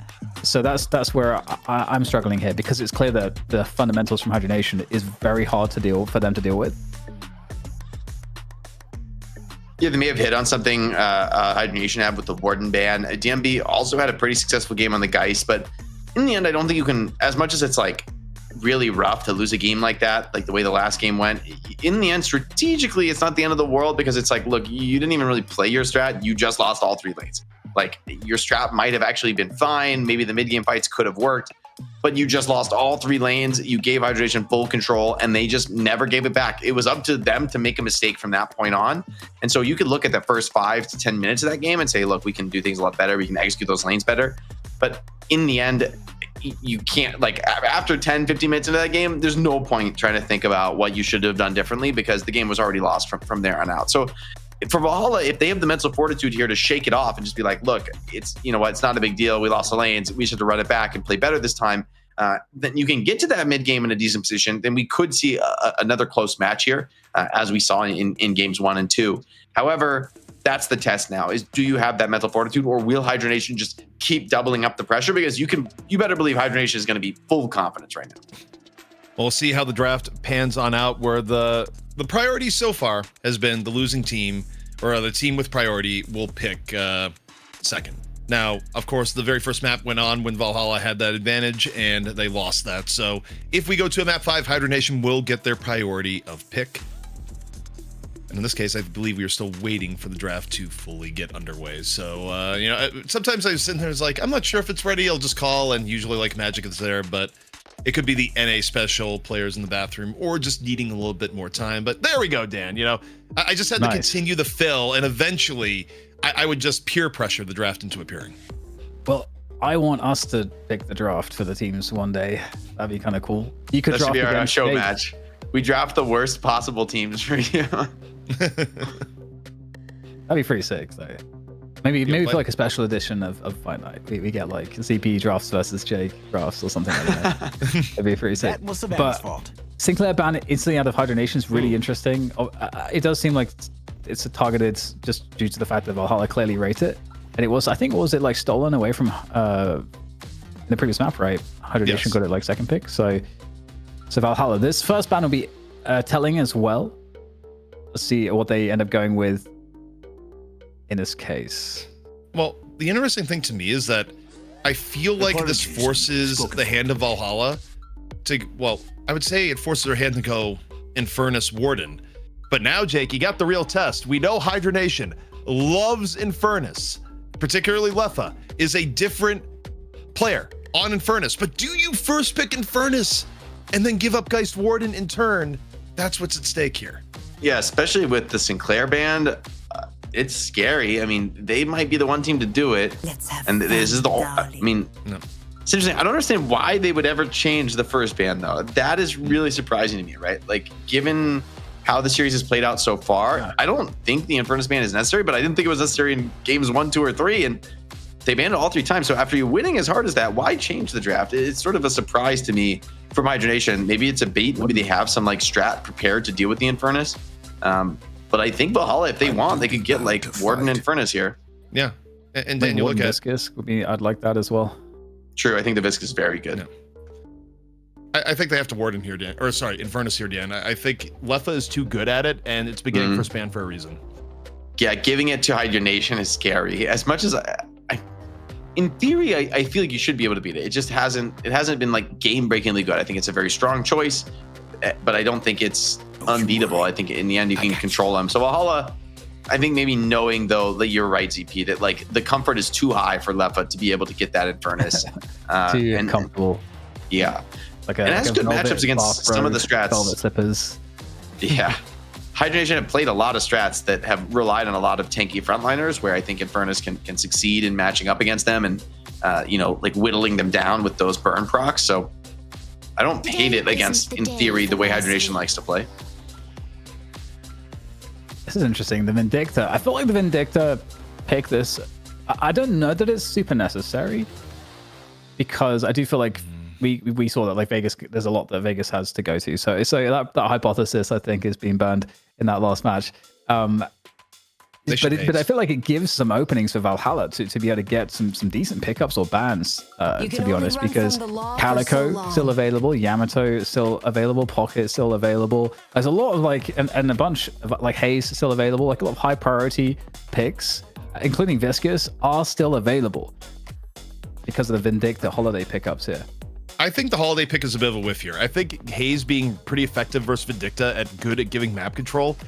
I actually would have liked it more if Hydra Nation had picked Haze here, because I think it's very likely Valhalla comes in and pick. Okay, they go Pocket. I thought they were gonna go Haze, but instead Jake deciding, you know what, we want the Pocket a little bit earlier. It is one of Dew's all-time best heroes, so in terms of comfort, in a way, it is kind of hard to argue it when you step back and think for it. Or just, I mean, you come after a loss like that, I think you have to go back to comfort. It's worth more than it would normally be worth, because you really just need a strong laning phase after that game. You need to just believe again that this is a winnable match, that you can match up as a team, and that's going to require you coming out of the laning phase with at least like a pretty competitive matchup. And a great way to do that is to give people laners that they are just very comfortable with. They understand how to get the most out of the lane. They understand how to trade and play those early matchups with like just a few skills.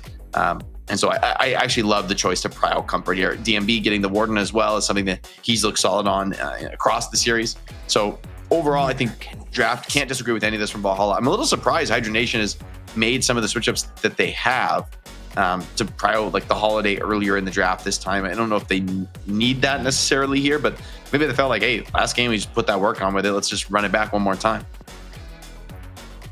Yeah, I think this looks really good for Valhalla again. Just because they get the DMB do combo that was pretty dangerous Scout did get, darlings. I think, Haze last time. They were running a similar lineup. So maybe Scout will get onto the Calico instead then, which is a great alternative. I think actually a fantastic pickup, to be honest. Might be better, right? I think Yeah. Scout has looked really, really good on the Calico when we've seen him play it in weeks past. And Yeah. it's one that we know has a very high top end ceiling, right? Like the threat of the Calico in the ultra late game, when she gets like her Arctic Blast, the Scourge, it's just so hard to fight. It just really pops your whole back line. Hydration's going to get the signature Mo Krell though, which should be maybe trouble for these last 3 Valhalla picks, right? And even the Warden, right? I think Mo actually looks really good this game. In contrast to, honestly, the last 2 games where I think, Mo had a few counters to deal with.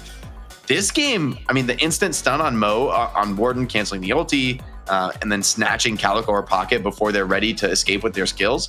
Little scary, especially with the lasso as a follow-up or vice versa. I don't disagree with any of that, but I do disagree with choosing the Mo here. Like, if you had any other higher value picks in Hydra Nation, why would you not save? Yeah, Mo you could have last? taken it later. Yeah, like Valhalla, they're not going to go Mo. I think it's probably likely that one of their final 2 picks here is going to be a Bebop, and also Kelvin is still available. Ooh. So you could just Bebop Kelvin as your final 2 picks here. They've liked the Bebop. I will the Bebop. say, I don't love the Kelvin this game for Valhalla's draft. Right? I just think it doesn't fit their draft. I actually think a support 7 though does fit their draft quite a bit better. I think the stun catch is nice. Adding more damage, more fuel to the fire here for some of these big team fighting, like nuking ults. And Hydra Nation have a comp that wants to group up and maybe pick some people off. But will Yamato and Geist be able to deal with like 7 ulting plus Pocket ulting plus a Furnace? Throw at me. There's kind of a lot of AoE spirit damage to get through from Valhalla. Yeah, I'm curious like who Lee's gonna be playing, because I was expecting to see like maybe a Bebop for that potentially, but the 7 Abrams is an interesting finish. It is pretty rounded here, and they have like a lot of like good objective push. So I think this is an interesting like different take on Valhalla's previous successful roster. So it feels like there is that mixture of comfort, but also just a good practical way to deal with a lot of the Hydra Nation picks. Here I am. And there's your Lash. I figured the Lash was going to come out. It's a good Lash game. Well, yeah, just after the 7 got picked, I mean, the Lash inherently is going to limit some of the value of Stormcloud. We've seen Stormcloud over the day and over the week have really effective use when you use it as just we're going to Stormcloud preemptively in a really good spot, not because we want to kill anyone, but because we want to create a zone of just you can't enter while we take down a Guardian or take down a Walker. So once you add Lash into the fray, you limit the opportunities you have there unless you know that Death Slam is on cooldown or Lash is actually dead. So I mean, they have so many options too with like combo and lasso. They have a lot of ways to cancel the 7 ult. So yeah, 7's gonna need unstoppable this game, that's for sure. So which way are you guys going on this one? I actually, I don't know if this is sensible after the last map, but I'm kind of feeling that, God, it doesn't seem right to pick Valhalla to win, but this map, but I'm gonna do it. Why not? I like the draft. I think it's way better. I think DMB's Warden. I think that was like a pretty convincing factor for me too. That felt like a pretty rock solid game he had previously. If that is in any way replicable, they're in a good spot. To me, I feel like there's a big blue bellwether for Valhalla. And I'm kind of curious on the Abrams play, because I feel like, yes, you're going to be looking to see if Warden is going to be able to get ahead of the game. But I feel like the thing that's going to kind of dictate if Warden's going to have the space to get ahead of the game is Abrams having a good laning phase and being able to make space in the early to mid game with your Pocket, with your Calico. And if they can make enough space to let Warden do that, I think if Abrams has a really bad early game, I don't know if the rest of the roster is going to be enough to like give DMB the moment to say solo down a Walker for a massive payday the way he did back on map 3. That's kind of where I'm looking at it at the moment. Yeah, I do would prefer think. Oh, go ahead. I was just gonna say, I just think Hydra Nation have a draft that, if they win laning phase, they are exceptionally well set up to end the game very quickly, right? Lash, Mo, and Holiday are all gonna find initiations when they're up advantage and threatening the enemy and corralling them in the base. They're gonna get picked off by all these initiators. Yamato is gonna like chase you down to the ends of the earth and keep the ulti up forever, just cycling a million kills on the enemy. However, if you fall behind, Hydra Nation, I don't think they have great late game scaling, and I don't think that they have a really an amazing team fight like if we get towards late game and everything's relatively even, I feel like the Valhalla team is going to scale a lot better. So Hydra Nation kind of, I think they're planning to just run it back from the last game and dominate once again, but I think they may have slightly overinvested in that. You know, if they succeed, then sure, it's going to be amazing for them, and they're going to, you know, maybe crush this game, just like they did the last one. But we'll see. Oh boy, the game 5, 12 a.m. being dropped. Wait, with all the talk that is on, does that mean that Lord NM is on the? Yeah, he's on the Abrams. I just looked at the upper left. It was blocked by my light, but yeah, he's on the Abrams, which is kind of funny that it's like I looked at that before his name, Jake. The talking in game is too much of a signature. You got to get the little mental warfare on. I'm a connoisseur of mental warfare myself. Dan, you got any thoughts at the opening here? Thoughts are obviously, yeah, want to see. So DMB didn't have like a big game until we got, I think, past the first like 10 minutes or so when we broke out the early laning phase. So I feel like for me here, the focus is just on, like we say, you know, previous map was it was the laning test, the laning phase test that got failed, and this time we need to see it passed. And the Abrams warding combo in mid, I'm not super comfortable with that against the Geist Holiday. I guess we'll have to see, but for me, Warden needs to not fall behind early. So that's what my focus is just on this mid lane.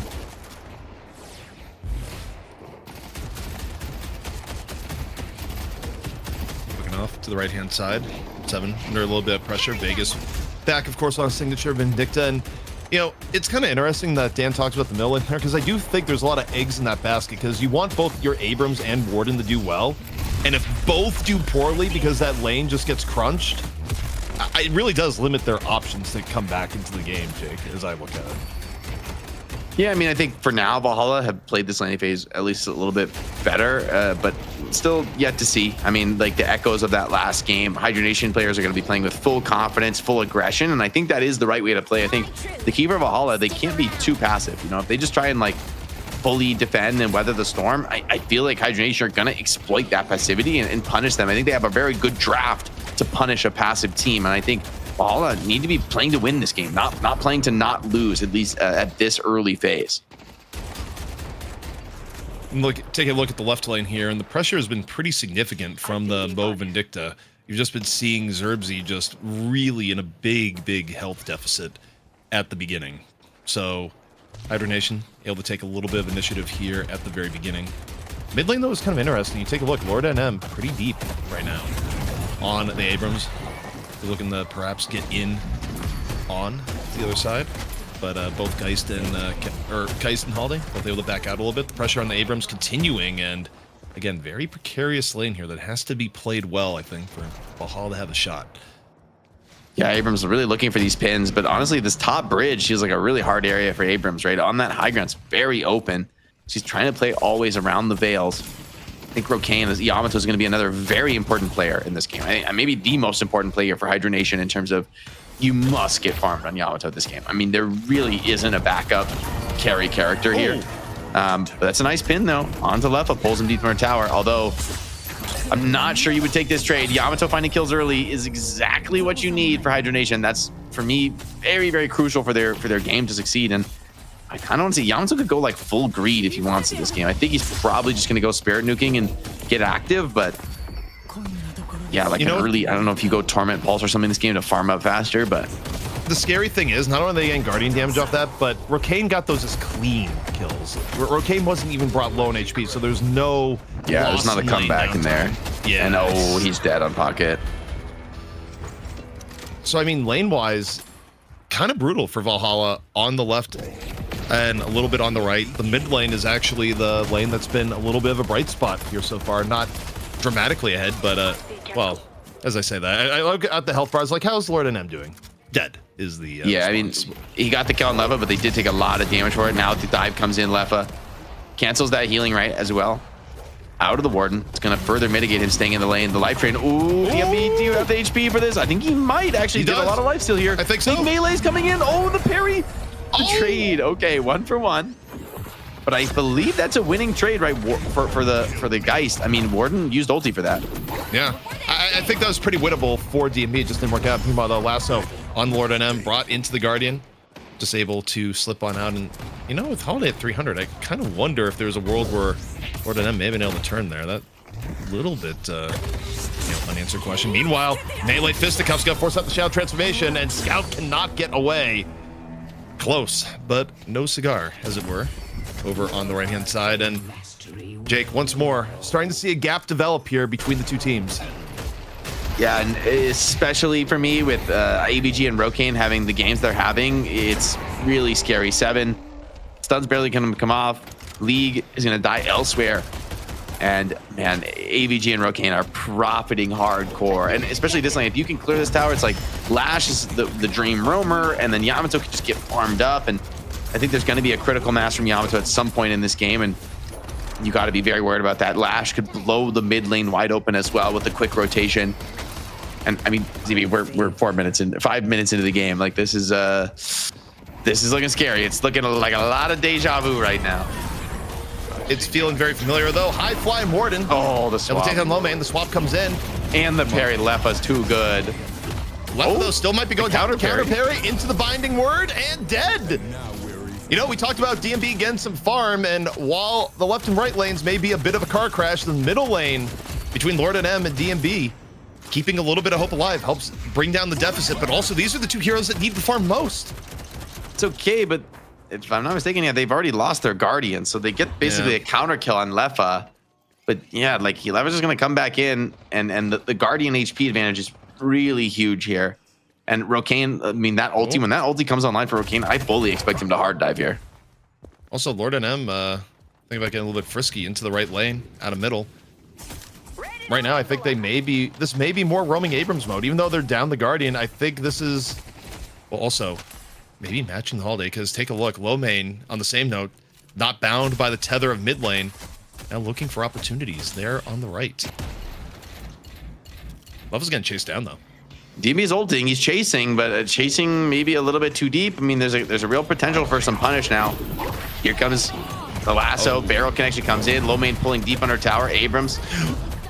Pin catches on the barrel, he does some damage, but still scary spot for Abrams, 10 seconds from that ulti. You know, I looked at that as like, if there's a little bit more burst. They're bringing forward to the right lane right now. Yeah, that's a full commit from Valhalla. They're trying to make something happen here. They go for the Storm Cloud. They're able to take down Rokane. Surely this level of commit wasn't expected. And you know, I wonder if they stay the course and go for the Guardian. But no, they decide, nope, we cannot give up left side for free, which is almost certainly the correct call. And Lash would just ult you anyway. That's one of those kills. It's like, yeah, you get a kill, but I don't think it's worth 4-player rotation to just kill one. Not convinced. The rest of the team happily farming away on Hydra Nation. The lead just growing for them. Rokane isn't ulti, so maybe there's something to be said here, but now it's this being pressured by Vegas. League does find Lefa. Lefa's been a bit of the punching bag here on the Geist. I think part of Lefa was just mad that they weren't able to get in Furnace, but Storm stack charge there onto the Holiday. A little bit of Team Gamba going off there on the right.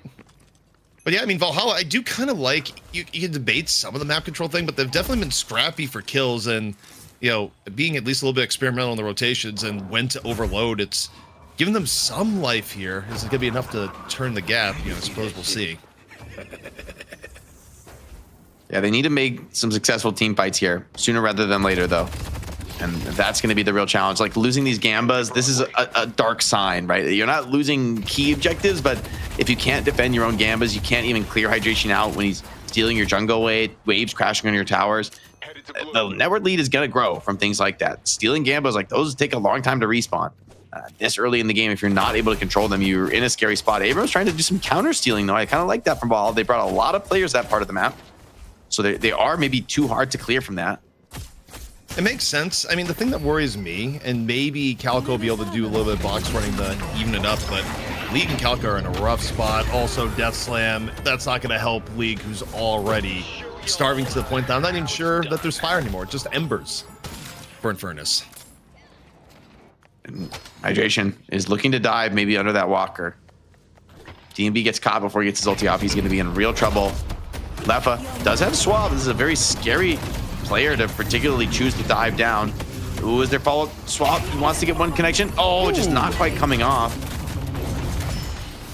That was really well played. Like, it's doing just enough damage for Return the Shadow to finish off without the possibility of falling to the swap there. And even at times, like, depending on timing, if you go to swap the Calico, you might accidentally swap as Return the Shadow comes out. But Abrams just a little bit slow on the draw, gives up the buff to Holiday.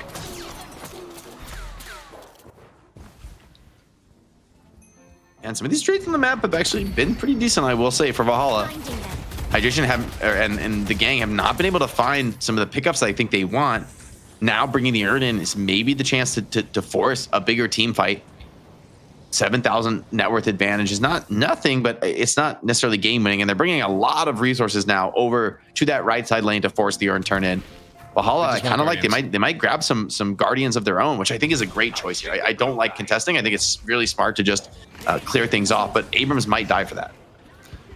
Yeah, I mean, it's not great if Abrams does die for just being present here. Still has Seismic Slam, eventually get away should the pressure really get overwhelming. Ooh, he's low though. Goes over. This is gonna be close. Gets over the Walker, probably fine. And meanwhile, you get a Guardian in return. Look, you don't want to go and be the team that's 15 minutes no flex slot. I think taking time out to ensure you get left Guardian when mid Guardian should be kind of a layup, given how low it is. I don't hate the shot call coming in from Valhalla. And plus, I don't think the Urn fight may have worked out for them well anyways. At the current yeah, I think the Urn fight would have been a bridge too far, especially with the Lash. I think AVG having a huge game on Lash is like way too scary to contemplate coming out and fighting in the open on the even Urn turn-ins. The game definitely a lot closer than the last match. But still, I feel like it is Hydra Nation with control of the middle area. They're constantly crashing waves in the mid Walker, threatening. We got observers crashing too. Like, they're crashing waves, they're crashing cameras. It's pandemonium out there. But now, Lord NM, no! Very close, ambitious. Very ambitious Death Slam. Just the vent gets it out of range. So, I mean, look, you talk about presence on the map. I mean, you know, probably not intentional to get drained out there, but not the worst for Valhalla if they look into the next fight. You had it up here, maybe a dead Inferno. It's Furnace. That nuking. I mean, you can't really blame Infernus for that one, man. He just got absolutely popped in a very defensive, safe position. The Lash Vindicta, very powerful. Abrams gonna die too, and Hydration hasn't even used the combo. I wonder if you start to think about pressuring Walkers because of that.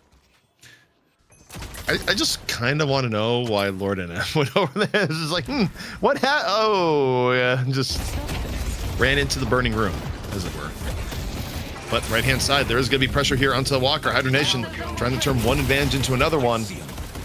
So the defense is going to be, I mean, spawn timers are a little bit low. You can rotate more over here if you're what a grab. They run into the combo. Zerbzy finding the pain. Has a Storm Cloud, though, good to go. Can go up, doesn't have to worry about it. Gonna do Storm Cloud off the Lightning Ball, Hydration down, and yeah, I mean, if you're Hydra Nation, going for Walker at this point may have been a little bit too early. Nice shot there by Low Main. The headshot finishes off Do. The trades, though, are going to be solid for the team that is significantly far behind, but Calico used her ulti to defend that Walker, doesn't have it for the continuation fight. And this is a full-strength Yamato. This is exactly the engagement Yamato wants at this phase of the game. She is so strong. She wants to force kills. Got that early Torment Pulse. And I mean, the stats are going to get pretty scary. When Yamato gets that max cooldown item, I'm a little bit worried. Hey, Dan, where did Lord NM's help go to that Power Slash? It was, you know, seemed like there was a little bit left of the tank and it was all gone. One Power Slash. Yep, pretty much. It's looking pretty scary there. Nice catch also off the combo kill. So, goodbye, Lee. That's not good. I've been trying to keep my eye on DMB because in a couple minutes ago, it's kind of like when he started to like spike with his soul generation, and we are seeing that. But DMB's kind of been just alone in this 1v1 on the left side lane against Lefa, so not really getting meaningfully ahead like we saw previously. Forces the Hell swap there. That's kind of nice. And actually, we're gonna get a couple players coming in to try to finish this one off, maybe. Lefa Health Swap is used it very early there, which I think makes sense given the burst down that occurred before. And by the way, Vegas is out on the hunt again. This time looking for DMB, who is in assassinate range. This is where Vegas could be even more deadly. And what in the world? From downtown! Going for the Vindicta! Does he land the elbow drop? No! Does not bring Vindicta down with him. Meanwhile, DMB super low. Vegas still looking for that magic shot. Looking, takes the shot. And Lord NM gonna go down. Rocane able to chase it. Yeah, once again, Yamato, her ultimate almost online. Looking to chase down some more kills. Calico looks to be the one in the sights for the moment, has used her ulti. And trying to trade it, though, back onto the Holiday. Low main slips away on low HP. Good back out on low main. He's even at the cultist sack on low main, so he's gonna scale pretty hard in the game. And now Lefa, oh, maybe he's gone too far. Surely this is too much, but the lash ult pulls Pocket out of there.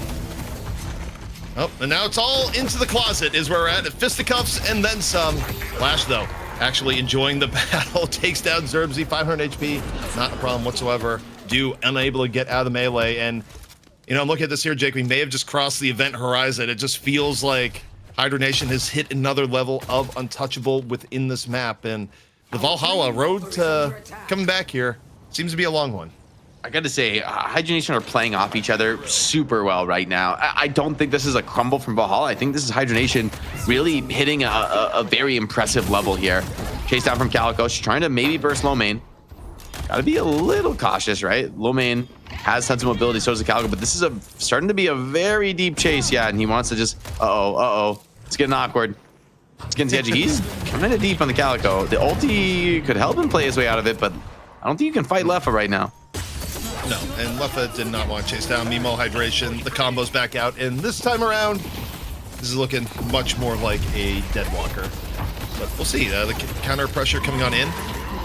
Got Infernus over and in there, but we got Shadow Transformation in here from Rocane. Stormcloud in over the top actually could be getting a lot of damage done right now. Zergy clearing out, forcing retreat from Hydra Nation before the Walker goes down. And, you know, Stormcloud usage has felt pretty good, Jake, on the day. Like, when it has come out, like, I feel like people have gotten better at just figuring out, okay, this is when the Stormcloud.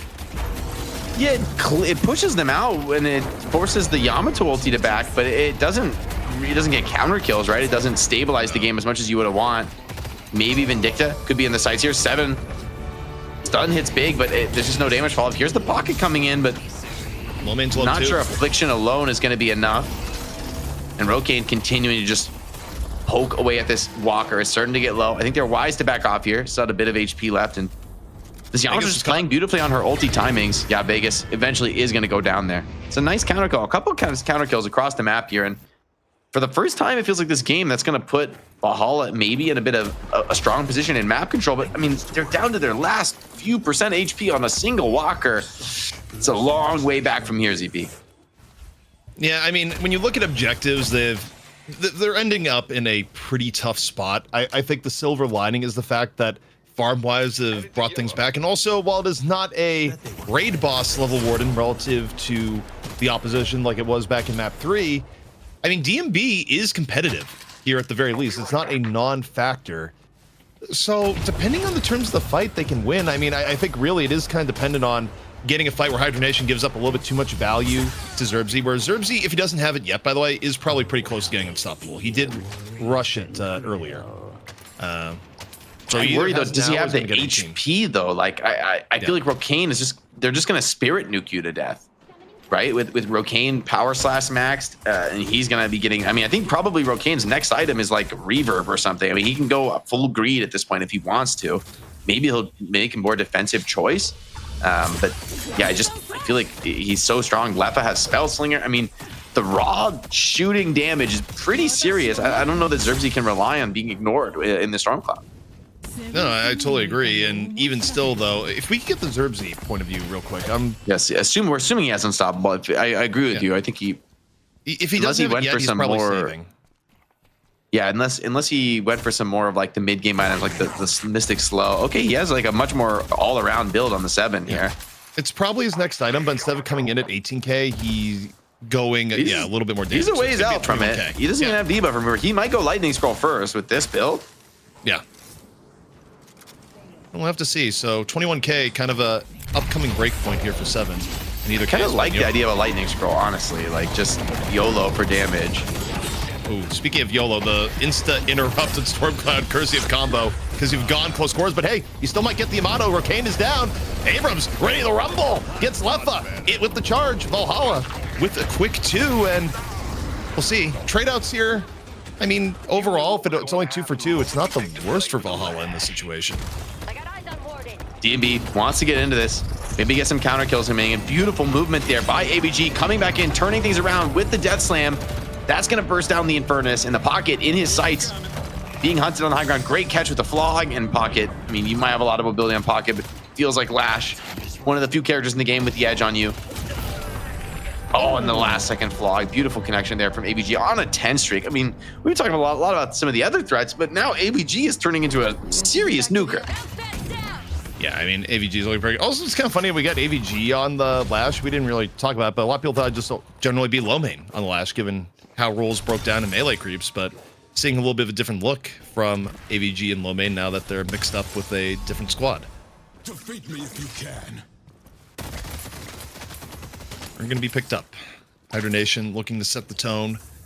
An 18K lead just on the verge of being something unassailable for Valhalla. All right, does he go lightning scroll on 7 right now? I suspect from this build he's going to buy the lightning scroll right here. I mean, it's weird. It's scary, though, because he might just die. But yeah, he does just rip it. And just, you know, maybe those instant stuns buy time for DMB and to do the damage. And I do think Valhalla, they've got damage, right? They might have some issues in the team fights living, but they've got damage. Oh, comes on in. You're looking for their own scouts, able to pick it up in the middle of the fight. Valhalla with earn control. However, Hydra Nation all over it here. Mo, though, gonna go down. Hydra Nation is out of it, or rather, Hydration out of it. And Lightning Scroll did get some decent value there. See if Valhalla can continue interrupting here right now. Taking a look at low main, forced out of the fight. AVG also super low. I mean, Hydra Nation's health not looking great. Valhalla making the fight pretty useful, and you know, look back to that Lightning Scroll. Not the worst item there, but the cleanup crew has arrived. That's a very healthy Leffa here, and not too healthy, meanwhile, for Valhalla. Rokane with the ulti, needs to clutch this one out on the Yamato. He's probably the main source of damage. Leffa, though, still has the swap as well. Oh, that's a beautiful swap onto Calico. Was not ready for that turnaround. And just trying to slip away, but that Walker's going down. Yeah, and I mean, this is up to you, Hydra Nation. Do they want to go for mid? Do they want to try and open up some base Guardians? I think there's not really any wrong answers here. Also, what's going on with Leffa's sensitivity? That was some jerky play. We're just looking for Leffa there. TPI switch. Left, right. Yeah. Yeah, and he has a reverb on Yamato, man. Oh, this Yamato is hitting so hard. The power slash is like a half your HP on pretty much anybody in the game. That's getting scary when it comes to the cycle. The spirit nuke. I mean, you need a lot of spirit tankiness, I feel like, on these Valhalla heroes, but they're kind of poor, right? They're going to be struggling to afford those items. Yeah, and at this point, I'm kind of looking at what does a good team fight look like, and the options have started to get very, very limited for Valhalla. It's not out of the realm of possibility, but you're just kind of this at this point here. You got 3 ults with outsized value between, well, you have Last Stand normally, but DMB is just getting abducted. DMB is getting gunned down. Oh, that's rough, man. With the rejuve now timing as well, they're going to stumble this into some more. Valhalla, this could be the death knell. A huge lasso and an even bigger lash ult. Oh my God, they're dead before they hit the floor here. It's getting tough out there, and the Soul lead continuing to be piled on here. 20k for Valhalla. Ricochet picked up by League at the very least. There's Abrams in the fog. He didn't believe. There was an Abrams there. Little cheeky position for Lord M, but what are you going to do here, bud? I mean, how does he even get out of this situation? I mean, I don't know. Can he fight these creeps? It's pretty close. Can he fight the creeps? It's pretty close. I mean, those are super creeps. You're low HP. Oh, wait. He has a speed. Oh, boy. Yeah, you're in trouble. If you get grabbed by that Yamato, you're in serious trouble. This almost feels like tactical delays. Like, don't attack the base. Come here and come around. Goodbye. Yeah. Even if that charge hits, I'd still think that. Yeah, there's no way you're winning that one, man. No chance. Valhalla, first set of base Guardians, going to be lost. A shrine is down. Hydra Nation are a little bit low across the board, so there might be an opportunity. But they've been so stagnant on Valhalla, they haven't been able to regroup for the fight. Xerxes just needs to get like the God 7 ult. Hydra Nation back into heal here is the perfect choice. I think them staying in would have been egregiously greedy. But backing off, taking the full reset, I just don't see the way back into this on Valhalla anymore. You know how it's a little bit bad right now for Valhalla? When was the last time we saw Lord NM type in chat? I haven't been actually super like attentive to the chat, but I feel like the Lord NM chat like factor has gotten a little bit lower, which, you know, Dan, we haven't checked in for you all. It's not a good sign when your chattiest member has gone dark. Yeah, it's not a great look, CP. I think, are we getting into a fight though? I'm looking at the minimap, and you may have thrown me into a fight. It's a possibility that you've been thrown into a fight, and Stormcloud's going to come out. And the Death Slam's gonna come in. We got the wide angle for that one. Lightning Scroll though, gonna do a little bit of disruption here. Valhalla, can they do a little bit more? I mean, Hydration and Low Main are actually pretty low. So even with the Death Slam, not necessarily as smooth as expected, but here comes Rocane. The big gun has a shout transmission. A massive power slash cleaves through 4. And Zerbzy gonna fall. Hydra Nation may have been a little bit battered by the ult combination, Jake, but they withstand, and knocking him on down is Rocane. Doing DB have ults. If they can heal on Pocket and Warden, and they could maybe pick off some of these low players. DB is so low. He's not reaching. Not in the base. He's just not healing. He's getting poked so hard. And he dies in the base, and he just got sniped down. I mean, all right, at this point, they're diving the fountain. Things are looking really dire here for the defenders. Patron gonna drop, and I think Hydra Nation, it's gonna be close. All right, if League dies now, surely they can end with a Patron drop. There's gonna be 3 players who are not gonna be in this fight. Valhalla have to defend with just 3. They don't have 7 ult. They don't have Pocket ult. I think this is the beginning of the end, man. I think Hydration is once again gonna be our champion. Jacob turned on the light. That's what I think about that statement, and you could not be more right. Leffa taking on Lord NM. The chat over, at least in the moment. The Patron getting taken on down. Valhalla, you had a moment of glory, but in the end, it's Hydra Nation staying champion 3-1. Yo. Ooh, Lord NM. That, you know what? Respect. I'll give it a little bit of respect, but it doesn't change the inevitable. Hydra Nation, your champions here in Deadlock Fight Night number 30, presented by Intel.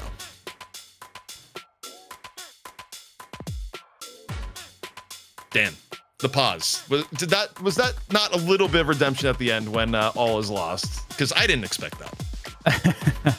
Yeah, I don't know. Yeah, like being able to get like your own over them, just you know, in some way, right at the end. It's unfortunate. It's unfortunate. You know, Hydra Nation looks really good here. You know, I think AVG on the Lash was pretty nice, actually. I wasn't expecting that one. But DMB couldn't get kind of going in the way that he got previously on that Warden, and also wasn't able to kind of participate, I think, in some of the fights, in some of the key parts of the mid game, because he's trying to catch up, right? He's trying to you know, expand that lead. So it felt like Hydra Nation sort of had their opposition kind of off balance, even though coming out of the early game, you know, they were able to actually come out of the early game only a few K souls behind, I think. So that was like the first test that we were looking at. Can they kind of, you know, make sure that they can get past that phase? And they did, but still unable to really deal with Hydra Nation. And I think the Yamato play was kind of nice. And I think you know, what Rocane was able to do there was I think a big difference. I felt like Hydra Nation were able to be more offensive and more in your face with their playstyle than the previous match, where they did actually end up losing against that kind of Warden that Warden play that we saw. Yeah, I think, you know, just the team play was really solid from Hydra Nation today. I thought maybe coming into this, you know, that them being fresh off the roster change, maybe they wouldn't look as coordinated as Sharp, but that was completely wrong, man. Like, they were very, very solid, very great at flitting on the map when they needed to, getting very, very farmed. And then when somebody does get ganked and get attacked, there's always teammates coming in to bail them out, to you know, turn it into a fight, and to make sure that there's no chance for like a clean fight comeback that Valhalla are constantly hunting for in this series. And on top of that, I mean, last couple maps, lane, I wouldn't say domination in this map, but definitely a lane win from Hydra Nation, putting their mechanics on trial, and they're coming out successful, man. Like, really dominant laning phase. It makes them such a hard team to play against. Like, you could think all you want about the strats, the way you play the mid game, the draft, but if you get blown out in the lanes, there's always that chance that Hydra Nation just steals away wins from you. Yeah, and I mean, you think back to lane phase, the hard part there is that only the middle lane was even feeling somewhat competitive, and somewhat competitive being relative to the other lanes, which got demolished because middle lane still lost Guardian first. It just wasn't completely out of hand. So again, in Deadlock, it kind of goes to the idea that if you lose laning phase to a significant degree, the comebacks are rare. And this was not one of those games where it happened. You know, upsides, if anything, look at Valhalla, decent times where the 7 was able to land pretty good storm clouds. They've had a decent amount of fights where they were defending and got a little bit more than expected from behind. I mean, hey, by the map, nearly 4 times the kills of the last map, which isn't saying much because the last map was a stomp, but hey, better showing, but not enough to dislodge Hydra Nation this time around. Look, they've been on top for a long time here, North American Deadlock. You know, Melee Creeps took the throne for a while, but the last 3 have been Hydra Nation reclaiming the throne, holding on to it for now. And I mean, Hydra Nation, they're not, I don't know if they're ever going to be able to reclaim the run of dominance that they opened up NA Deadlock with in the first few months of Deadlock Fight Night, but there's always the chance for them to reclaim that glory. I feel like they're always going to be chasing that for as long as this is a team here. Yeah, I think that's fair to say. I think on a similar related note, the state of North America now is kind of weird with melee creeps kind of getting merged into, or some of the players getting merged into Hydra Nation. We've seen this kind of situation happen over and over and over again, I think, in NA. And so I'm a little bit concerned about that Hydra Nation won't have a challenge for like a little bit, because they keep consuming the teams that are beating them. We joke about it, but then it happens again and again. So we'll have to see kind of how the scene shakes out. But I ultimately do think, though, regardless of how it looks now, when the game gets kind of more patched up and more interest kind of comes over, more players start playing the game, I don't think there's going to be any issue in terms of having a breadth of teams and players. But for right now, it's like, who's there to challenge Hydra Nation again? We're back at that question. Yeah, and the future question beyond that, if you had the go with the things like, if they do lose again, who gets dropped? But who's not going to get dropped here? Our player of the match presented by Intel. Dan, who's that going to be? It's a great question. Let's see who production pay. Okay, well, Jake was it. Jake, who is the player of the match going to be presented by Intel? Had to go. He might be evil, but you know what? He still put up an absolutely disgusting performance today. There's a reason that Hydra Nation wanted this guy on the team, and he showed that today. I mean, really great performances across the board, playing these like aggressive initiator nukers. I think it's a very high skill role, one that's very important at top level Deadlock. And man, ABG just blew quite a few of these games out of the water. Great team fighting, great map movement, and he's not even really playing he's not getting a high farm prio on this role, and he's just still managing to be huge and be very relevant deep into the late game. So I think AVG definitely a bright spot for Hydra Nation, fills a role that I think they did kind of need in the team, and looked amazing across many different picks that he was put on here in the series. Yeah, I think it's interesting because we have seen Lash get picked a lot in pro play now, and there's a lot of reasons as to why it makes sense. But this is, I think, one of the first times we saw Lash actually kind of emerge out of a lot of other like big heroes and big potential performances like a Yamato and so on, and be like, yo, wait, hang on, Lash is commanding our attention, actually being really quite the bully on just getting the kills, having a lot of souls, doing lots of damage, nuking. It's kind of it was a really fun look.